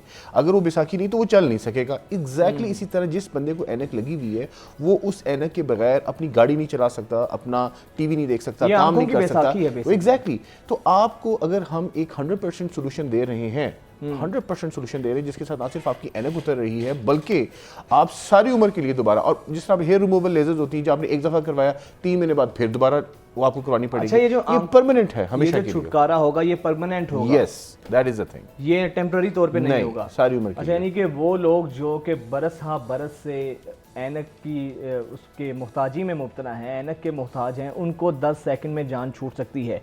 ये इस पे तो मैं बात करूँगा। ये बताइएगा, जो कॉन्टैक्ट लेंस होता है ये ऐनक की रिप्लेसमेंट होता है और इसका कोई साइड इफेक्ट तो नहीं होता? बहुत सारे। देखिए, कॉन्टैक्ट लेंस एक लिफाफा है, एक ख़ास किस्म का प्लास्टिक है जो आपने आँख के ऊपर लगाया हुआ है। उससे आँख की जो ऑक्सीजन है वो उसने हवा से, उसकी ऑक्सीजन कम होगी, ठीक है। उसके बाद उसके अंदर इन्फेक्शन होने के 110%, आई मीन आप रात, अक्सर बच्चियाँ रात थके हुए नहीं उतार के सो गए, और अगर वो आप सो जाएं तो आपके लिए वो एक बहुत बड़ा अजाब है। Contact lenses is a temporary solution. आप उतारेंगे उसके बाद अगेन आप उसी तरह ही ब्लाइंड, ठीक है। फिर अगर खुदा न खासा कोई इन्फेक्शन हो जाए तो आँख का बाहर वाला हिस्सा, उसके अंदर मुस्तकिल तौर पर एक ख़ास किस्म का स्कार आ जाता है, यानी कि जिसकी वजह से उसकी आँख की बिनाई हमेशा के लिए उस जगह से ख़राब हो जाएगी, वहाँ ठीक नहीं होगी। तो कॉन्टैक्ट लेंसेज, और फिर लगा के एलर्जी हो जाती है, पेशेंट इंटॉलरेंट हो जाते हैं 2 साल 3 साल 4 साल, उसके बाद जो लगाते हैं उनकी आँखें लाल हो जाती हैं, उनकी आँखों में एलर्जी हो जाती है। सो ये एक परमानेंट सोल्यूशन नहीं है, ये टेम्प्रेरी सोल्यूशन है उन लोगों के लिए जिनको, असल पाकिस्तान के अंदर सबसे बड़ा इशू ये है कि दे हैव गॉट दिस, वो उनको एक थोड़ा सा फोबिया है, दे आर थिंक पता नहीं कोई खुदा ना खासा ऐसी चीज़ हो जाएगी जिसके साथ आप, ये एक इंतहाई सेफ है जिसके अंदर आपको एट टाइम्स एक ऐसे प्रोसीजर्स में जिसमें कंसेंट की भी जरूरत नहीं। अच्छा सर, मैं उसी तरफ आऊँगा। ये जो 10 सेकंड में आपने कहा है कि ऐनक से जान छूट सकती है, 10 सेकंड का ये प्रोसीजर होता क्या है, करते क्या है, ज़रा इसके बारे में थोड़ा सा बताइए। उसमें सबसे पहले अगर पेशेंट आता है, तकलीफ दे तो नहीं होता? उसमें एक पेशेंट आता है कि जी हमने ऐनक उतरवानी है, हम उस पेशेंट को सबसे पहले असेस करते हैं, उसकी आँख की बाहर वाली जो मोटाई, उसकी जो कोर्नल थिकनेस जैसे कहते हैं हम, वो असेस की जाती है कि उसकी कितनी थिकनेस है। उसके केस देखे जाते हैं कि उसकी आंख में खुदा न खासा कोई बीमारी, क्रेटोकोनस वाली कंडीशन तो नहीं है। ये 2 से 3 चीज़ें हमने देखनी होती हैं। उसके बाद उसकी टेयर फिल्म देखनी होती है। टेयर फिल्म इसलिए बता रहा हूँ कि एट टाइम्स उसके करने के बाद थोड़ी सी आँखें ड्राई होती हैं, तो उस ड्राइनेस को ठीक करने के लिए ये वो प्रैक्टिकल बातें जो पेशेंट्स को हम बताते हैं बिफोर द प्रोसीजर। एक दफ़ा ये सारी चीज़ें और मेजरमेंट्स होगी, वो हम मेजरमेंट सारी अपनी मशीन के अंदर ऐड ऑन करते हैं। जब वो ऐड ऑन करते हैं उसके बाद पेशेंट को हम पोजीशन करने के बाद सामने उसको एक टारगेट देते हैं, रेड लाइट का टारगेट। तो moment red light target patient focus करता है, वी प्रेस द पेडल, और जब मोमेंट वो प्रेस पेडल करता है तो वो ऑटोमेटिकली मशीन उसको एब्लेट करती है। इसे हम क्या कहते हैं, बेसिकली एक्साइमर लेज़र होती है जिससे रेडियो एब्लेशंस हो रही होती है, ख़ास किस्म की बहुत माइक्रो, कॉर्निया की जो बाहर वाली सरफेस है उसके अंदर जो टिश्यू है उसको बहुत स्मॉल माइक्रो पल्स के साथ उसको एब्लेट किया जाता है, उसको रीशेप कर दिया जाता है। जैसे अगर सपोज आम नॉर्मल कॉर्निया बैजवी है तो उसको थोड़ा सा फ्लैट किया जाता है और ऊपर से उसको थोड़ा सा टॉप को फ्लैट करने के साथ उसकी पावर को इंक्रीज और या डिक्रीज किया जाता है, जिसके साथ हमें डिज़ायर्ड जो रिफ्रैक्टिव एरर हम उसको प्रोड्यूस करना, करेक्ट करना चाहते हैं, वो हम कर लेते हैं। So it's a scientific, FDA approved and painless as well. During the procedure 10 second, it takes no time. I mean 10 second में तो पता भी नहीं चलता 10 सेकंड। अच्छा, उसके बाद करना क्या होता है? हो गया ऑपरेट हो गया, उसके बाद पेशेंट को 1 दिन के लिए हम रेस्ट एडवाइस करते हैं। नॉर्मली हम जो भी प्रोसीजर करें उसमें 2-3 प्रोसीजर ऐसे भी हैं जिसके अंदर पेशेंट 2 से 4 घंटों में ठीक हो जाता है, एक प्रोसीजर जिसमें 8 घंटे में ठीक होता है, एक प्रोसीजर जिसमें 1 से 2 दिन इंसान को रेस्ट करना पड़ता है। सेफ प्रोसीजर जो जिसमें सेफ्टी ज़्यादा है उसमें और स्कार ना हो, वो ज़्यादा है कि पेशेंट 1 या 2 दिन रेस्ट कर ले। हम पेशेंट को एडवाइस करते हैं उसमें 1 आध दिन अगर रड़क पानी तो वो सारी उम्र के लिए वर्सेस 1 दिन का रेस्ट या 2 दिन का रेस्ट जिसमें थोड़ी बहुत उस रेस्ट में क्या करना होता है? मतलब आप घर में बैठे हैं, आंखें बंद करके सोने की कोशिश करनी है, पेशेंट सो जाएगा, वो ठीक हो जाएगा, वो उठेगा, ही बी फाइन। किसी किस्म की आंखों में इचिंग या जलन या किसी किस्म की वो चीज़ फील शुरू में पहले 1 आध दिन 2 दिन होती है शुरू में, जब हम करते हैं फौरन उसके बाद फिर सारी उम्र के लिए ठीक। तो फिर कोई ड्रॉप्स मेडिसिन वगैरह भी कुछ लेनी पड़ती है? भी 15 से 20 दिन के लिए, उसके बाद खत्म, फिर दोबारा सारी उम्र कोई ड्रॉप्स नहीं डालने, कोई किस्म की। अच्छा, मेडिसिन दी जाएंगी वो भी सिर्फ 15 से ड्रॉप्स की सूरत में, वो भी 15 से 20 दिन। और वो भी आप इनमें कहाँ पे जा रहे हैं आप, मतलब अगर सपोज एक पेशेंट करवाता है फ्राइडे की नात, Saturday Sunday he is of and Monday को ही कैन डू व्हाटएवर। अच्छा, ये चीज़ तो बड़ी बेहतरीन होगी, आपने चीज़ बता दी। यकीनन जो लोग हमारे व्यूवर्स देख रहे हैं वो ये इलाज करवाना भी चाहेंगे। सबसे अहम सवाल ये कितना कॉस्टली होगा, खर्च कितना आएगा? मैं इस वक्त कोशिश ये कर रहा हूँ कि पाकिस्तान में कोई ऐसा सिस्टम हम रिड्यूस करवा लें जिसमें हम इसको किसी ना किसी तरह से यहाँ फ्री कर लें या मिनिमम कॉस्ट के ऊपर ले आएँ। ठीक है, मेरी पहली कोशिश यही है कि पेशेंट्स को मासेस के अंदर हम किसी ना किसी तरह इनको मैनेज करके इस तरह कर लिया जाए कि इनको मिनिमम कॉस्ट में ले लें, ताकि हर एक के लिए एक्सेसिबल हो, हर बंदा उसको करवा सके। खासतौर पे वो बच्चे बच्चियाँ जिनकी शादी होने वाली होती है या जो बच्चे स्कूल के अंदर जाते हैं, उनका नंबर बहुत एग्रेसिवली इंक्रीज़ कर रहा होता है। एग्रेसिव मायोपिया यानी कि पैथोलॉजिकल मायोपिया वो एक ऐसी कंडीशन है जिसमें ख़ास एज तक बच्चे की उम्र में सपोज एक नंबर बहुत हाई चला जाए तो उसको भी आप ठीक करना इसमें इस वक्त वो शामिल है। यानी कि एक बच्चे का 7 या 8 नंबर हो गया, उसको आप करेक्ट करें और उसके बाद उसको खास पिक एक थेरेपी होती है जिसमें आप ड्रॉप डालने होते हैं 0.01% एट्रोपिन के, वो रात सोने से पहले, ताकि उसका नंबर मजीद ना बढ़े। ये एक और थेरेपी ट्रीटमेंट है जिसको हम इंट्रोड्यूस करवा रहे हैं। So the bottom line is कि हम उनको ठीक कर सकते हैं और जितनी कम से कम कॉस्ट पे मैनेज करें हम उसको कॉस्ट भी, ताकि पेशेंट जो है उनको ये भी ना कॉस्ट इफेक्टिव भी हो। फिर भी कोई एक हिंट दे दें कितनी होगी ताकि व्यूवर्स को समझ आ जाए। अभी उस तरह उनको समझ नहीं आई, इस पे कितना खर्चा कितना आएगा? वो डिपेंड करता है कॉर्नियल थिकनेस के ऊपर, पेशेंट की कॉर्नियल थिकनेस कितनी है उसके हिसाब से कुछ मुख्तलिफ किस्म के जो वो होते हैं प्रोसीजर। 2 से 3 प्रोसीजर है, कम से कम 50,000 भी होता है, गो अप टू 2 लाख, वो डिपेंड करता है कि कौन सा प्रोसीजर। लेकिन अभी मेरी कोशिश है कि जो 50,000 वाला है वो हम किसी रेशन या किसी इदारे के साथ करके इसको हम फ्री कर दें, ताकि ये जो मैसेज के अंदर है, बाकी जो एक्सपेंसिव प्रोसीजर्स हैं उनको हम मैनेज नहीं करें, लेकिन जो आम पब्लिक के लिए जो है ना वो हम किसी तरह उसको। चलिए, ये तो बहुत अच्छी चीज़ है, वैसे इकोनॉमिकल भी है। अच्छा सर, ये बताइएगा कि फ़र्ज़ करें मुझे ग्लासेस लगी हुई हैं, मैं ऐनक लगाता हूँ, तो क्यों मैं ऑपरेट की तरफ जाऊंगा? लोग रिलक्टेंट होते हैं, लोग अवॉइड करते हैं ग्लासेस लगाने से, इशू क्या है? मैं उसी ऐनक से गुजारा चलाऊंगा। देखिए, जो मैं ही आपको समझा रहा हूँ, अगर तो आपको ग्लासेस के साथ ही वो क्वालिटी ऑफ लाइफ सारी उम्र के लिए मिले, मतलब आप गर्मियों में द मोमेंट आप गाड़ी से बाहर निकलते हैं, एसी गाड़ी में लगा होता है, द मोमेंट आप बाहर जाते हैं आपके अंदर आपकी आंखें सारी, आपकी ग्लासेस सारी फॉगी हो जाती हैं। स्विमिंग करनी है, किसी ऐसी जगह पे जाना है, या कोई बारिश हो रही है या बारिश हो रही है, बाइक पे आपने ट्रैवल करना है, वो आपके लिए एक अज़ाब है मुस्तकिल। ठीक है, आपको हम एक ऐसा सोल्यूशन दे रहे हैं जिससे 100% आपकी विजन ना सिर्फ वापस ठीक होगी बल्कि आपको सारी उम्र दोबारा, यानी कि मैं आपको ये दोबारा कह रहा हूँ, ये वो चीज़ नहीं है कि जो आपने 6 महीने लगाया और उसके बाद फिर दोबारा नंबर आ गया। ठीक है, या ये वो चीज़ नहीं है कि जी उसके बाद आपने, और वो तमाम अफराद जिनके नज़दीक का नज़र ख़राब है, यानी कि नज़दीक की नज़र तो हर इंसान की 40 के बाद ख़राब होती है, उसकी ग्लासेस भी सारी उम्र के लिए उतारी जा सकती है। ठीक है, तो दूर और नज़दीक दोनों। और जो ये कहते हैं कि जी हम ऐनक के साथ ही गुजारा कर लें, देखिए ऐनक के साथ बिल्कुल गुजारा करें अगर आपको कोई मसला नहीं, लेकिन आपकी जो इस वक्त जिस तरह की आपकी तेज़ लाइफ है, आपने मोबाइल भी यूज़ करना है, आपने सामने लैपटॉप भी, आपने गाड़ी भी चलानी है, अब आप गाड़ी में सपोज चला रहे हैं कोई ऐसी, और आपने कोई इंपॉर्टेंट कॉल या कोई चीज़ आपको नज़दीक अगर नहीं ऐनक लगाई हुई तो आपके लिए अज़ाब है। बिल्कुल, सबसे अच्छी चीज़ फिर ये भी है ना कि आपकी जान छूटती है, एक चीज़ को कैरी करना, उसका ख्याल रखना, ये खुद एज इट सेल्फ एक बड़ी ट्रबल होती है। अच्छा सर, ये बताएं कि आजकल हम देखते हैं कि बच्चों के अंदर, नौजवानों की आई साइट बहुत ज़्यादा वीक हो रही है। सबसे ज़्यादा क्या चीज़ डैमेजिंग होती है? और उससे पहले सर ये बताएं कि अक्सर हमारी जो फीमेल एंकर्स हैं या अमूमन ख़वातीन शादी के फंक्शन वगैरह पे जाती हैं तो लेंस का यूज़ करती हैं, ये लेंस कितना हार्मफुल होता है, या ये रिप्लेसमेंट है ग्लासेस की, ऐनक की? नहीं, बिल्कुल कॉन्टैक्ट लेंसेज परमानेंट रिप्लेसमेंट नहीं है ग्लासेस की। परमानेंट रिप्लेसमेंट, जिस I am saying permanent replacement होती है कि आप लगा लें और सारी उम्र के लिए आप ठीक हो जाएं। No, that is is not a permanent solution. एक दूसरे नंबर पे कभी कभी शादी ब्याह के ऊपर अगर सपोज 1 या 2 घंटे के लिए आपने इस्तेमाल करना है और इसमें मिट्टी नहीं हो, असल में मसला ये कि हमारी इन्वायरमेंट ऐसी है जिसके अंदर इतनी ज़्यादा और पैथोजेंस हमारी आँख इन्वायरमेंट में मूव कर रहे हैं कि वो आपकी आँख के अंदर बैठ सकते हैं, सेडिमेंट्स के तौर पे बैठ सकते हैं, कॉन्टैक्ट लेंस के अंदर बैठ सकते हैं। और एक खास पानी के अंदर एक बैक्टीरिया, एक ऑर्गेनिज्म है जिसे कैंथ अमीबा कहते हैं, वो आपके कॉन्टैक्ट लेंस के सोल्यूशन के अंदर भी आ जाता है, वो इंटैक्ट स्किन में से अंदर चला जाता है। और बाज़ दफ़ा ख़वातीन जो लेंस लगाती हैं उनकी आंखों से मुसलसल पानी बहता रहता है। बिल्कुल वो ये सारा एलर्जी और सारा उसका वो तो यानी कि जो ख़वातीन एज ए फैशन इसका यूज़ करती हैं लेंस का 1 से 2 घंटे तक विद सर्टन केयर आप यूज़ कर सकती हैं। इवन वो अगर लेज़र करवा के ऐनक उतरवाती हैं उसके बाद भी वो यूज़ कर सकती हैं। अक्सर मुझे ये क्वेश्चन कहते हैं कि डॉक्टर साहब हमें we want to change the colour of our eye और हमें कोई कपड़ों के साथ स्पेशल मैच करना है, तो उनके लिए यही होता है कि 1 से 2 घंटे के लिए 1-2 घंटे के लिए you can use it but you can not use it permanently, ठीक है। और उसको मुस्तकिल तौर पे नहीं आप इस्तेमाल कर सकते। 1-आध घंटे के लिए पार्टी फंक्शन के ऊपर आप यूज़ कर लें तो that is not an issue, वो उसका कोई मसला नहीं अगर 1-2 घंटे के लिए यूज़ करें। हाँ जी।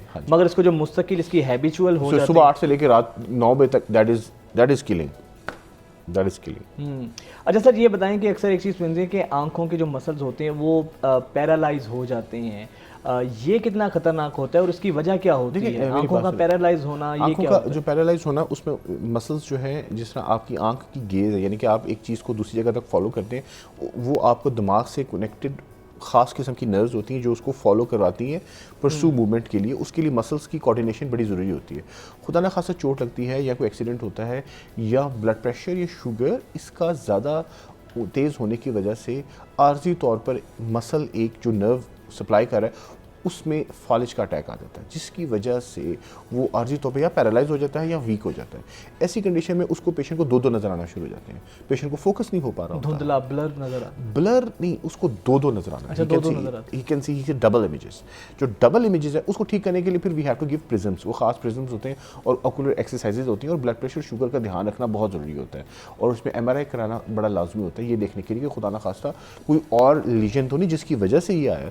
सो ये एक बड़ा कम्प्लेक्स सिस्टम है जिसको हमने इंटीग्रेट। अच्छा, आजकल ये भी हम देखते हैं कि माओ ने छोटे बच्चों को मोबाइल फोन्स दिए होते हैं, स्क्रीन टाइम इतना बिल्कुल तो मेंटल हेल्थ भी इससे बच्चों की डिस्टर्ब होती है, आई साइट भी वीक होती है। बिल्कुल, देखिए वो एक लॉक इन किस्म के सिंड्रोम में होते हैं, यानी कि वो सिर्फ एक अपनी ही दुनिया के अंदर होते हैं। क्योंकि जो पेरेंट्स हमें देख रहे हैं, खासतौर पे जो घर में बैठी माएँ देख रही हैं, वो समझती हैं कि ठीक है बच्चा अपने ध्यान लगा हुआ है, हमें तंग नहीं कर रहा, वो अपनी जान छुड़वाने के लिए बच्चों के हाथ में गैजेट्स तो दे देती हैं, लेकिन उसका नुकसान बहुत होता है। लॉक इन हो जाते हैं वो सारे के सारे, उनके लिए वही दुनिया रह जाती है और फिजिकल एक्टिविटीज़ कम हो जाती हैं। और देखें, जब आप आंखों के हिसाब से जब आप नज़दीक का काम करते हैं तो आपके मसल्स इस्तेमाल हो रहे होते हैं, अकोमोडेशन होती है और अकोमोडेटिव डिफिसिट की वजह से मापिक शिफ्ट आती है। सपोज एक पेशेंट का नंबर है -2 और उसको जो जीन आया है उसके साथ उसने -2 से -4 तक ख़राब करना है, पर वो 7-8 घंटे इस्तेमाल करके मोबाइल या कंप्यूटर वो -2 से -8 तक ले जाएगा अपना नंबर। इतना हद तक डेवास्टेटिंग होता है ये स्मॉल गैजेट्स और ज़्यादा अकोमोडेशन इस्तेमाल करना है। इसी तरह जिस तरह माशाल्लाह जो हफाज होते हैं जो सारा दिन बैठ के कुरान पाक को हिफ्ज़ करने के लिए पढ़ते रहते हैं, एग्जैक्टली द सेम उनका भी एक दफ़ा अगर मापिया शुरू हो जाए तो वो 8, 9, 10 नंबर तक तो ऐसे पेरेंट्स जो बच्चों के हाथ में गैजेट्स दे के समझते हैं कि बच्चे तंग नहीं कर रहे, बड़े सुकून से बैठे हैं, उनकी आंखों के लिए उनको क्या कहेंगे, क्या पैगाम देंगे parents? Engage them in physical activities, not to उनको फिजिकल एक्टिविटीज़ में आप एंगेज करें। इट्स नॉट गुड कि आप उनको मोबाइल लैपटॉप पे रखें, उनकी आंखों के लिए अच्छा नहीं है, आंखों के लिए अच्छा नहीं है। अच्छा डॉक्टर साहब, अब ये बताइएगा कि कैसे अपनी आई साइट बेहतर कर सकते हैं कि खराब ना हो, इससे बचा कैसे जा सकते हैं? Very good, it's a very good question. उसमें ये है आपको सबसे ज़्यादा इंपॉर्टेंट होता है ग्रीन वेजिटेबल्स और कैरेट्स। जो विटामिन ए है वो आंखों के लिए सबसे बेस्ट है। विटामिन ए से मुराद ये है कि तमाम कैरेट्स में बीटा कैरोटीन होता है, एक ख़ास सोर्स है जिसमें विटामिन ए प्रोड्यूस हो रहा होता है। तो vitamin A is the most important thing. Vitamin A, उसके साथ आपने ऐड ऑन करना है लीफी ग्रीन वेजिटेबल्स और ये इससे क्या होता है कि आपकी न्यूट्रिशन वैल्यूज़ आँख की जो न्यूट्रिशन वैल्यू है, लेकिन विजुअल साइकिल जो आँख में चल रहा है वो विटामिन ए डिपेंडेंट है। हर पॉइंट के ऊपर विटामिन ए है। आसान अल्फाज में विटामिन जो ए है किस में होता है? Carrots number 1। गाजर जिसको कहते हैं, गाजर जो है सबसे इंपॉर्टेंट, गाजर का halwa, carrot pies, carrot juices, and all that, you know. जिस बच्चे जो छोटे होते हैं वो कैरेट पाइस में ला के इस तरह गाजर का हलवा बड़ों के लिए, नॉट डायबिटिक पेशेंट्स के लिए प्लीज़। हाँ, डायबिटिक पेशेंट तो नहीं उसको ले डायबिटिक पेशेंट्स का। So and white leafy green vegetables जिसमें के और ए और डी होता है। सो आई वुड रिकमेंड उसमें पेशेंट जो बच्चे छोटे होते हैं उनको हम विटामिन ए जो है वो सप्लीमेंटेशन देते हैं, हर पेशेंट को देते हैं, ठीक है, वो ताकि उनके विजुअल साइकिल और उनके मसल्स को सपोर्ट मिले और उनका जो डेविस्टेशन आ रही है और उनका जो ड्रॉप आ रहा है रिफ्रैक्टिव एरर उसको थोड़ा सा कंट्रोल किया जाए, हॉल्ट किया जाए, ठीक है। सो हाँ, ये दैट इज। अच्छा, उसके अलावा हम ये देखते हैं कि पहले हम सुनते थे कि जो मॉर्निंग वॉक होती है, जब ग्रीनरी आप देखते हैं, जब ऐसे आंखों को भा जाने वाले मनाजिर या नेचुरल ब्यूटी देखते हैं, वो भी आंखों के लिए बहुत फायदेमंद होती है। देखिए, दिस इज एक नॉर्म है जो मैंने सुना है बचपन से, that is you are true, but मतलब मैं उसको साइंटिफिकली किसी तरह प्रूव नहीं कर सकता। अच्छा, ये यानी कि वैसे that is a good motivate करने के लिए कहा जाता है। हाँ, that is very good. I mean if you go in the morning walk, stress free होता है बंदा, टेंशन फ्री होती है, दैट इज वेरी गुड। आप अकोमोडेशन एट रिस्क करते हैं, आप सुबह सुबह पार्क में जाएं, आप जब दूर देखेंगे मसल्स रिलैक्स होंगे, मसल्स रिलैक्स होते हैं, कॉम्बिनेशन एट रेस्ट होती है। So but scientifically you can not prove it. I mean I have heard कि जी आप नंगे पांव उस पे चलें, शबनम वगैरह पे, हाँ, शबनम वगैरह पे चलेंगे और वो आपकी आंखों की भी आएंगी। I can not prove it scientifically, but I have heard it, अगर लोगों को फायदा होता है दे शुड कंटिन्यू। अच्छा, रोज वाटर का यूज जो है ये भी ठीक होता है आंखों के लिए? अब ये दैट इज वेरी ट्रू। ये मेरी क्लिनिकल प्रैक्टिस में बहुत सारी ये क्वेश्चन दूसरा है आपने, क्योंकि अक्सर लोग हमें भी आदत है कि रोज वाटर स्प्रे करते हैं, इतनी लाइट्स के बाद जब हम रोज वाटर स्प्रे करते हैं, तो वो रोज वाटर का स्प्रे करते हैं। रोज वाटर प्योर मिल जाए तो that is good, but rose water is not available as commercial. Sir, यहाँ पे दूध प्योर नहीं है, रोज वाटर का। अब इससे बेटर वुड बी कि उसके बजाय आप आर्टिफिशियल टीयर, मुस्नुई आंसू, artificial tears, tear drop, tear जैसे आंसू होते हैं ना, टीयर ड्रॉप वो सेफ है। Tear drop is the only drop जो आप ओवर द काउंटर लेकर अपनी आंखों में डाल सकते हैं, उसके अंदर कोई स्टीरॉइड नहीं होता कोई आंख में, वरना जो भी ड्रॉप आप आंख में डालेंगे उसमें अगर खुदा ना खासा स्टीरॉइड, आंखों को क्या असर होगा? आंखें फ्रेश हो जाती हैं, आंखों की जो लुब्रिकेशन है वो बेहतर हो जाती है। यानी कि रोज वाटर से रोज वाटर नहीं, हाँ, टीयर्स ड्रॉप डाल लिया करें, क्योंकि रोज वाटर अगर प्योर मिल जाए तो to an extent I mean it can be, but लेकिन ये मिलता नहीं, सो बेटर वुड बी कि गो फॉर टीयर्स ड्रॉप, जो आपको पता है कि आप क्या डाल रहे हैं। I would suggest अच्छा, उन लोगों का इलाज भी बताएं जो लोग बात पे आंखें दिखाते हैं। बड़ा मुश्किल है। उनके लिए भी कोई ड्रॉप्स है या क्या, उनका क्या इलाज है? वो बीवी अच्छा, ये तो ऑन लाइटर नोट मैंने बात की आपसे। अच्छा, ये बताएं कि सर फिर ये टीयर ड्रॉप्स जो हैं ये रोज वाटर का ऑल्टरनेटिव हैं। अच्छा, यस, हम मोबाइल स्क्रीन टाइम बहुत ज़्यादा है हमारा, हम वो देखते हैं, फिर जो लोग ड्राइविंग करते हैं ख़ास तौर पे रात के टाइम, उनकी आई साइट भी बहुत ज़्यादा वीक होती है। तो ये ज़्यादा ड्राइविंग की वजह से या ज़्यादा स्क्रीन टाइम की वजह से भी हमारी आंखें डिस्टर्ब होती हैं? डेफिनेटली। देखिए, बेसिकली क्या हो रहा होता है, जब आप रात की ड्राइविंग कर रहे होते हैं तो आपकी मसल्स, जब आप दूर देख रहे होते हैं तो आपकी पुतली फैलती है, ठीक है, और मसल्स रिलैक्स कर जाते हैं, यानी अकोमोडेशन एट रेस्ट होती है। ज़्यादा देर आप ड्राइविंग करने की वजह से मसल्स जो है वो ज़्यादा देर तक अपार्ट आपके रहते हैं और प्यूपल आपका डायलेट रहता है, वो एक थोड़ा सा इशू आपको उसके बाद नींद आने में और उसके बाद आपको अपने रिलैक्स होने में थोड़ा सा टाइम लग जाता है। एग्जैक्टली जब आप नज़दीक देखते हैं इसी का ऑपोजिट हो रहा होता है, जब आप नज़दीक देखते हैं तो वही मसल्स जो रिलैक्स होते हैं वो कॉन्ट्रैक्ट कर जाते हैं। मोबाइल जो है वो थोड़ा सा ज़्यादा रिस्की है वर्सेस दूर टीवी या गाड़ी को देखने के लिए। ठीक है, चलिए डॉक्टर साहब, बहुत शुक्रिया, आपके मुफ्त मशवरे यकीनन हमारे व्यूवर्स को बहुत पसंद आए होंगे। और आंखें जो हैं अल्लाह ताला की बहुत बड़ी नेमत हैं और इस नेमत को बजा लाने का, इसका शुक्र अदा करने का तरीका भी ये है कि इनकी हिफाजत की जाए। इनकी हिफाजत किस तरह की जा सकती है, जिनके बारे में डॉक्टर साहब ने बताया कि वो चीज़ें हैं जो आपकी आंखों के लिए डैमेजिंग हो सकती हैं, उनसे बचा जाए। उसके अलावा आपको अगर ग्लासेस लगी हुई है, अगर आप ये समझते थे आज से पहले कि शायद ये जो चश्मा लग चुका है और ये मरते दम तक आपके साथ रहेगा, तो ऐसा भी मुमकिन नहीं है। इसका इलाज भी है और इसका ट्रीटमेंट भी हो सकता है। नाज़रीन, हम एक ब्रेक लेते हैं, ब्रेक के बाद आपसे मुलाकात करते हैं। Stay with us. नाज़रीन, जब हम किसी भी मुल्क की इकोनॉमी की बात करते हैं तो इकोनॉमी या हम पाकिस्तान की बात करें, तब तक हमारे मुआशी हालात, इकोनॉमिक जो सिचुएशन है बेहतर नहीं हो सकती जब तक हमारी एक्सपोर्ट्स बेहतर ना हो।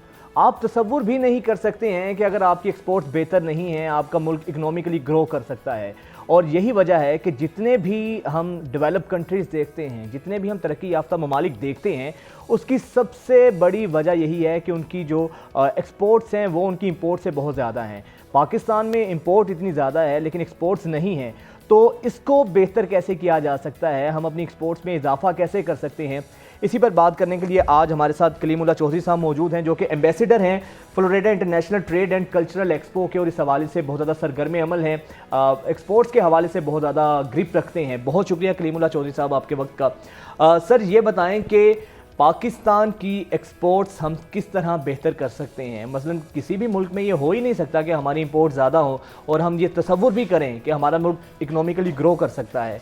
करना क्या चाहिए सर हमें कि हमारी एक्सपोर्ट्स हमारी इंपोर्ट से ज़्यादा हों? बिस्मिल्लाहिर्रहमानिर्रहीम। असल में जो मेन चीज़ है वो ये है कि हमारे पाकिस्तान से जो बिजनेसमैन हैं ये बहुत सारे जो इंटरनेशनल इवेंट्स होते हैं इनमें बड़ा वार्मली पार्टिसिपेट नहीं करते, और हमारी पाकिस्तान की जो प्रॉपर रिप्रेजेंटेशन है, जो फर्स्ट लीड होती है किसी भी एक्सपोर्ट बिज़नेस को बढ़ाने के लिए, वो बहुत कम होती है।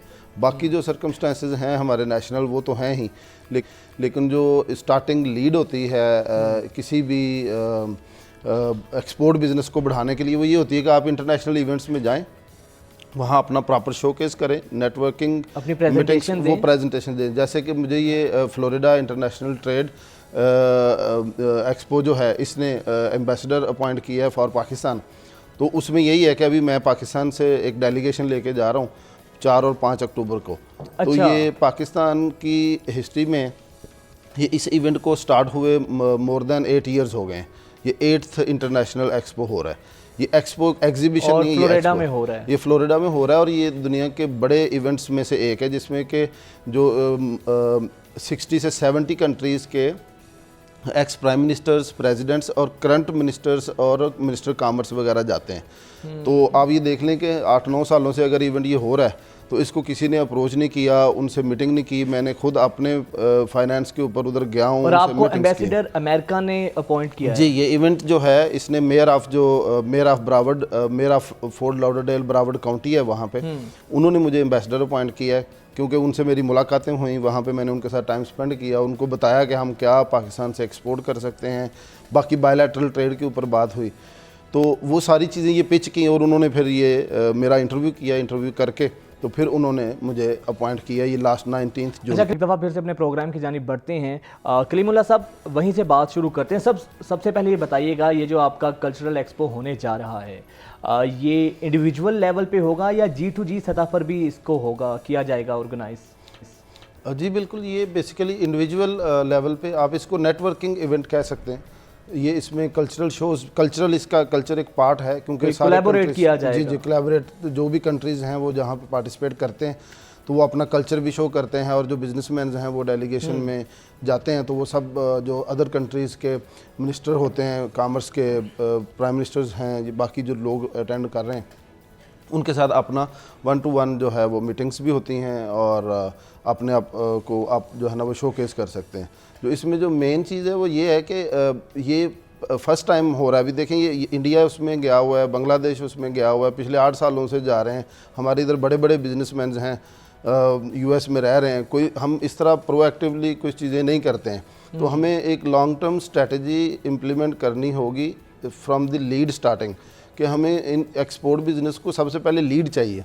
लीड के लिए आपको इवेंट्स पे जाना चाहिए। इवेंट्स पे जाने के बाद ओवरनाइटली इसके जो हैं वो रिजल्ट्स नहीं आते हैं, लेकिन जब आप इस तरह के बड़े इवेंट्स में अपनी प्रेजेंटेशन देते हैं, आप पार्टिसिपेट करते हैं, तो देन ही एक्सपोर्ट की बात स्टार्ट होती है। बाद में फिर जो है वो प्राइसिंग है, क्वालिटी स्टैंडर्ड्स हैं, इस तरह की चीज़ें हैं जो आपको इम्प्लीमेंट करनी पड़ती हैं, जो कि सारे करते हैं। हम एक्सपोर्ट्स कर ही रहे हैं ना, थोड़ी कर रहे हैं, लेकिन इसको और ज़्यादा बेहतर किया जा सकता है। तो एग्जीबिशंस में हम लोग जाते हैं, इस तरह के जो नेटवर्किंग इवेंट्स होते हैं इनमें हम लोग नहीं जाते, पार्टिसिपेट नहीं करते, जिस वजह से हमें उस तरह की अपॉर्चुनिटीज़ जो हैं वो अवेल नहीं होती।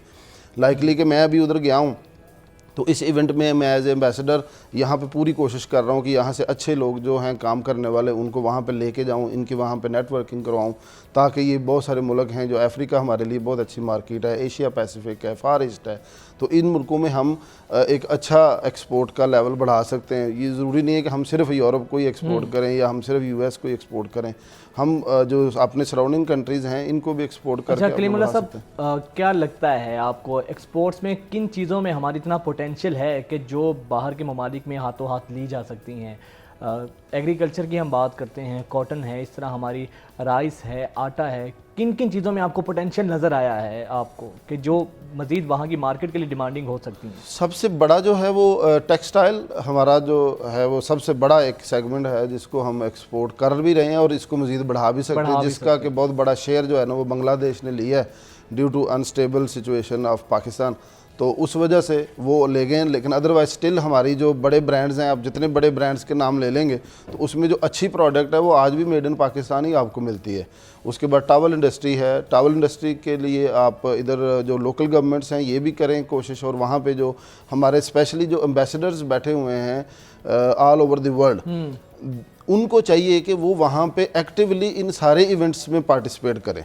लाइकली कि वो उन्होंने मुझे अगर एम्बेसडर अपॉइंट किया इस इवेंट के लिए, तो इससे पहले जो हमारा यूएस के अंदर एम्बेसडर हैं उनको चाहिए कि इस तरह के इवेंट्स के अंदर यहाँ से लोगों को वो इंट्रोड्यूस करवाएं और वहाँ पे पार्टिसिपेट करवाएं ताकि लीड्स जनरेट हो। जितनी ज़्यादा लीड्स जनरेट होंगी उतनी ज़्यादा पॉसिबिलिटी ऑफ एक्सपोर्ट होगी।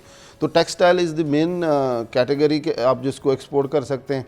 देन टावल इंडस्ट्री है, उसके बाद आपकी जितनी भी अजनास हैं वो हैं, लेकिन हम चूँकि एग्रीकल्चर कंट्री तो हैं, लेकिन हमारी प्रोडक्ट की क्वालिटी, हमारी जो अजनास की क्वालिटी है वो उतनी बेहतर नहीं है कि वो हम उनको कर सकें। ये यहाँ से शुरू करना पड़ेगा क्वालिटी स्टैंडर्ड्स इम्प्लीमेंटेशन। अच्छा, तो देन एक्सपोर्ट कर सकते। क्या लगता है आपको गवर्नमेंट से यहाँ की क्या एक्सपेक्टेशंस हैं कि जो लोग बाहर अपनी एक्सपोर्ट्स बढ़ाना चाहते हैं, बिजनेस फ्रेंडली इन्वायरमेंट कैसे हो, आपकी तवक्कुआत क्या हैं इन तमाम चीज़ों को लेकर? गवर्नमेंट किस तरह अपना रोल प्ले कर सकती है? गवर्नमेंट तो हर किस्म का रोल गवर्नमेंट ने ही प्ले करना होता है। जो बिजनेसमैन होता है वो तो एक आपको मैनेजमेंट स्किल्स देता है, अल्टीमेटली जो ओवरऑल इन्वायरमेंट है वो तो गवर्नमेंट ने ही देना होता है। गवर्नमेंट क्या कर सकती है? गवर्नमेंट आपको फैसिलिटेट कर सकते हैं in term of electricity provision, आपको जो डॉलर का एक्सचेंज रेट है इसको कम से कम स्टेबल कर दें, एक साल के लिए कर दें, जिस भी एक हाथ पे रखना है वो कर दें। तो लेकिन ये सारे सर्कमस्टांसेस होने के बावजूद हम एक्सपोर्ट कर सकते हैं। उसके पीछे सिर्फ एक ही कोशिश है कि सारे लोग मिलके अपनी अपनी जगह पे कोशिश करें, हमारे एम्बेसडर्स भी कोशिश करें, हम भी यहाँ पे कोशिश करें। बहुत सारे मुल्कों में डॉलर का रेट, कोरिया और जापान का आप देखें तो वहाँ पे हमसे ज़्यादा जो है ना उनका एक्सचेंज रेट गिरा हुआ है, लेकिन they are exporting their products to all over the world. तो वो हम अपनी प्रोडक्ट क्वालिटी बेहतर करें, अपनी अप्रोच बेहतर करें, हम इन इवेंट्स को अटेंड करें, हम वहाँ पे अपनी जाके चीज़ों को शोकेस करें। रातों रात सक्सेस का जो वो एक ख्वाब है उसको छोड़ के थोड़ी सी लॉन्ग टर्म पॉलिसी पे सारे लोग काम करें, including government, including businessman. Individually हर बंदा कोशिश करेगा तो फिर है। गवर्नमेंट एक एडमिनिस्ट्रेटिव अदारा ज़रूर है, लेकिन हम सारे लोग ही गवर्नमेंट हैं। हम अपने अपने लेवल पे सारे लोग कोशिश करेंगे प्रोएक्टिवली तो एक्सपोर्ट्स बढ़ सकती हैं। लॉन्ग टर्म पॉलिसी के बगैर कोई मुल्क भी अपनी एक्सपोर्ट्स नहीं बढ़ा सकता। ये कोई ऐसी चीज़ नहीं है कि आज आप सोचेंगे और कल से आपसे कोई लोग चीज़ें ख़रीदना शुरू कर देंगे।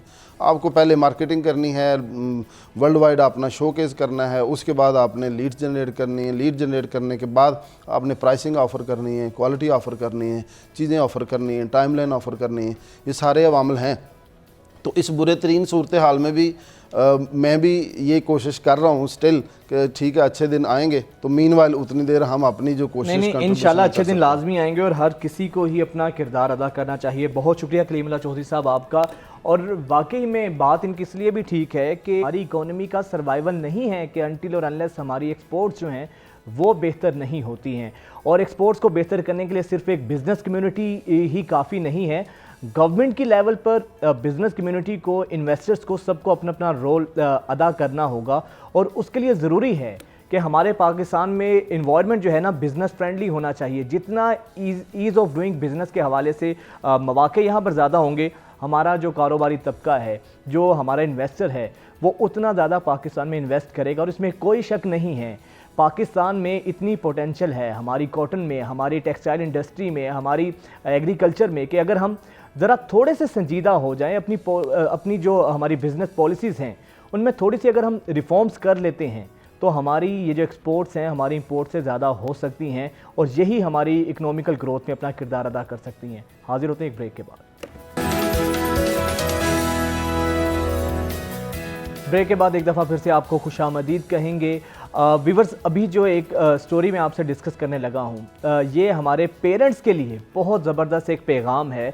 वो पेरेंट्स जो कि बच्चों के कम मार्क्स आने पर उन पे इतना प्रेशर डालते हैं, स्कूल का प्रेशर अपना होता है, अलग से होता है, फिर पेरेंट्स का बच्चों को ये जो हमने ग्रेड्स की या एक मार्क्स की भाग दौड़ में लगा दिया है, इस सारे मामले में बच्चे जिस मेंटल ट्रॉमा से गुजरते हैं, जिस मेंटल हेल्थ से गुजरते हैं, और गुज़िश्ता चंद दिनों में हमने देखा है, गुज़िश्ता चंद बरसों में इतने प्रेशर के बायस बच्चों ने सुसाइड्स तक किए हैं और बाकायदा लेटर्स लिखे हैं कि मेरे मार्क्स कम थे, मेरे पेरेंट्स ने मुझे डांटा, मेरे पे प्रेशर बहुत ज़्यादा था। तो इस दौड़ में, ग्रेड्स की दौड़ भाग में, हमने अपने बच्चों को मेंटली तौर पे इतना ज़्यादा स्ट्रेस में कर दिया है कि वो ऐसे इकदाम उठाने पर मजबूर होते हैं कि अपनी ज़िंदगी का ही खात्मा कर लेते हैं। तो ऐसे में एक स्टूडेंट्स ने, एक बच्ची है, उसके एग्ज़ाम्स हुए तो उसके मार्क्स कम आए, तो उसके मार्क्स के ऊपर जो उसकी वालदा ने जो रिमार्क्स दिए हैं तो वो तमाम पेरेंट्स के लिए मशले रहा है। अब ये बच्ची है, अब उसने ट्वीट किया है, उसने कहा है कि मैंने अपना जो मेरा जब एग्ज़ाम सामने आए तो उसके अंदर आप ये देखें कि 2013 में उसके अंदर उसके मार्क्स कितने कम हैं और उसकी माँ ने कितना खूबसूरत रिमार्क्स दिए हैं कि कोई गल नहीं।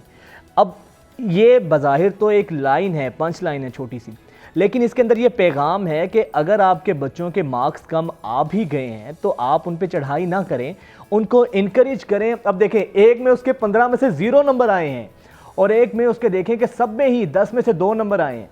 इसके बावजूद उसकी वालिदा ने कितने पोलाइटली, कितने अच्छे तरीके से उसकी वालिदा ने जो है ना उसको इनकरेज किया है। इस बच्ची ने जहाँ पर अपने बचपन की यादें ताज़ा की हैं, ज़्यादा शेयर की हैं, लेकिन उसके साथ साथ ये एक रवैया है, ये एक माइंडसेट है और ये एक पैगाम है उन तमाम पेरेंट्स के लिए जो अपने बच्चों को थोड़े से कम मार्क्स आने पर डांटते हैं, उनको बागी करते हैं, उनके अंदर बागियाना रवैये, ऐसे बिहेवियर जन्म लेते हैं। तो वो पेरेंट्स, अगर आपके बच्चों के मार्क्स कम आ भी गए हैं तो आप उनको बजाय डांट डपट करने के प्यार से उनको कॉन्फिडेंस दें। तो पक्की बात है, इसमें कोई शक नहीं है कि आइंदा आने वाले दिनों में बच्चे बेहतर तरीके से परफॉर्म करेंगे। इस मौके पर जब बच्चों के मार्क्स कम होते हैं, बच्चे ऑलरेडी बेचारे बड़े डिप्रेस होते हैं, बच्चे ऑलरेडी बहुत ज़्यादा मेंटल स्ट्रेस से गुजर रहे होते हैं। फिर जब पेरेंट्स की तरफ से उनको ऐसा रवैया मिलता है तो उनकी मेंटल हेल्थ भी ठीक रहती है और फिर उनको आगे बढ़ने का जज्बा, एक लगन भी पैदा होती है। तो आज के इन हालात के अंदर उन तमाम तर माओं के लिए बहुत बड़ा पैगाम है कि बच्चों के मार्क्स कम आने से बच्चों को कोई उन्होंने इतना बड़ा जुर्म नहीं कर दिया, हर किसी की मेंटल कैपेसिटी होती है। तो ये जो कंपैरिजन भाग दौड़ है, इससे कम से कम आगे बढ़ना। अच्छा, ये तो एक माँ का जिक्र किया और एक माँ का जिक्र करते हैं जो कि सरहद पार भारत से हैं। आपको पता है कि अभी ओलंपिक्स गेम्स जो हुई हैं जिसमें नीरज चोपड़ा भारतीय जो खिलाड़ी हैं, उन्होंने हमारे पाकिस्तानी खिलाड़ी जो अरशद नदीम हैं उनको शिकस्त दी है। अच्छा, सबसे अच्छी चीज़ ये हुई है कि जब नीरज चोपड़ा की वालिदा अपने बेटी की कामयाबी पर मीडिया से बात कर रही थी तो उसको जब कहा गया कि आपके बेटे ने पाकिस्तानी उसको शिकस्त दी है तो उन्होंने ऐसी खूबसूरत बात की है, स्पोर्ट्समैन स्पिरिट का जो मुजाहरा किया है वो देखने के लायक है। क्या खूबसूरत सहाफ़ी के नफ़रत अंगेज़ जवाब का, क्या मोहब्बत भरा उन्होंने सवाल का मोहब्बत भरा जवाब दिया है। उन्होंने कहा है कि अगर नीरज चोपड़ा की जगह पाकिस्तानी खिलाड़ी अरशद नदीम भी कामयाबी हासिल करता तो उसके लिए भी उतनी ही खुशी होती। क्या वसअत क़ल्बी का मुजाहरा किया है, क्या फ़राग दिली का मुजाहरा किया है, इससे बढ़कर स्पोर्ट्समैन स्पिरिट हो नहीं सकती। भारतीय मीडिया जो कि हर वक्त पाकिस्तान के हवाले से नफ़रत पैदा करने की कोशिश करता है, तो उसका सवाल भी इसी नफ़रत पर मबनी था। लेकिन इस नफ़रत का जवाब जिस तरह मोहब्बत ने नीरज चोपड़ा की वालिदा ने दिया है वो तमाम तर लोगों के लिए मशले रहा है कि कितना खूबसूरत तरीके से उन्होंने जवाब दिया। यकीनन एक माँ इसी तरह की होती है। खैर, अब खेल से ही एक और ख़बर जोड़ते हैं। आपको पता है कि हाइब्रिड मॉडल के तहत पाकिस्तान में भारत तो नहीं आ रहा, लेकिन नेपाल की टीम यहाँ पर मौजूद है, अफ़गानिस्तान की टीमें मौजूद हैं। तो कल बड़े ज़बरदस्त मनाजिर देखने को मिले कि जो हमारे मोहम्मद रिजवान, जो हमारे मायानाज खिलाड़ी हैं, वो अपने नेपाली खिलाड़ियों के साथ घुल मिल से गए, उनके साथ प्रैक्टिस भी करते रहे, उनके साथ गपशप भी करते रहे और बड़े खुशगवार मूड में नज़र आए। तो यही स्पोर्ट्समैन स्पिरिट होती है। और रिजवान के हवाले से आपको फुटेज भी दिखाते हैं कि जिसमें मोहम्मद रिजवान जो हैं बड़े खुशगवार मूड में खिलाड़ियों से बातें कर रहे हैं, गप्पे शप्पे लगा रहे हैं। तो ये टीम के अंदर ऐसा स्पोर्ट्समैन का स्पिरिट का होना बहुत ज़्यादा मैटर करता है। अब ये फुटेज देखें कि किस तरह नेपाल के खिलाड़ियों के साथ रिजवान जो है घुल मिलकर बातें कर रहे हैं। अच्छा, मोहम्मद रिजवान का ना ज़रा एक्सेप्शनल केस है। हर वक्त इनके चेहरे पे एक तबस्सुम रहती है, एक मुस्कुराहट रहती है। जितनी मर्जी टेंस सिचुएशन हो वो इतनी खंदा पेशानी के साथ पेश आते हैं अपने जूनियर्स के साथ। और इसमें भी देखें कि किस तरह कहे लग रहे हैं, गप्पे लगा रहे हैं मोहम्मद रिजवान। तो ये हमारे खिलाड़ियों के लिए बहुत अच्छी चीज़ है कि कि जिस तरीके से हमारे खिलाड़ी आपस में मिलते हैं, घुल मिलकर गप्पे लगाते हैं दूसरी टीम्स के साथ, इस और वैसे भी जो मुकाबला होता है वो मैदान में होता है, मैदान से बाहर इसी तरह घुल मिल के रहना चाहिए। तो ये दिलचस्प और हैरत अंगेज़ पुल के मनाजिर आपने देखे। मुझे इजाज़त दीजिए, इंशाल्लाह कल आपसे मुलाकात होगी। अपना बहुत सा ख्याल रखिएगा। अल्लाह हाफिज़।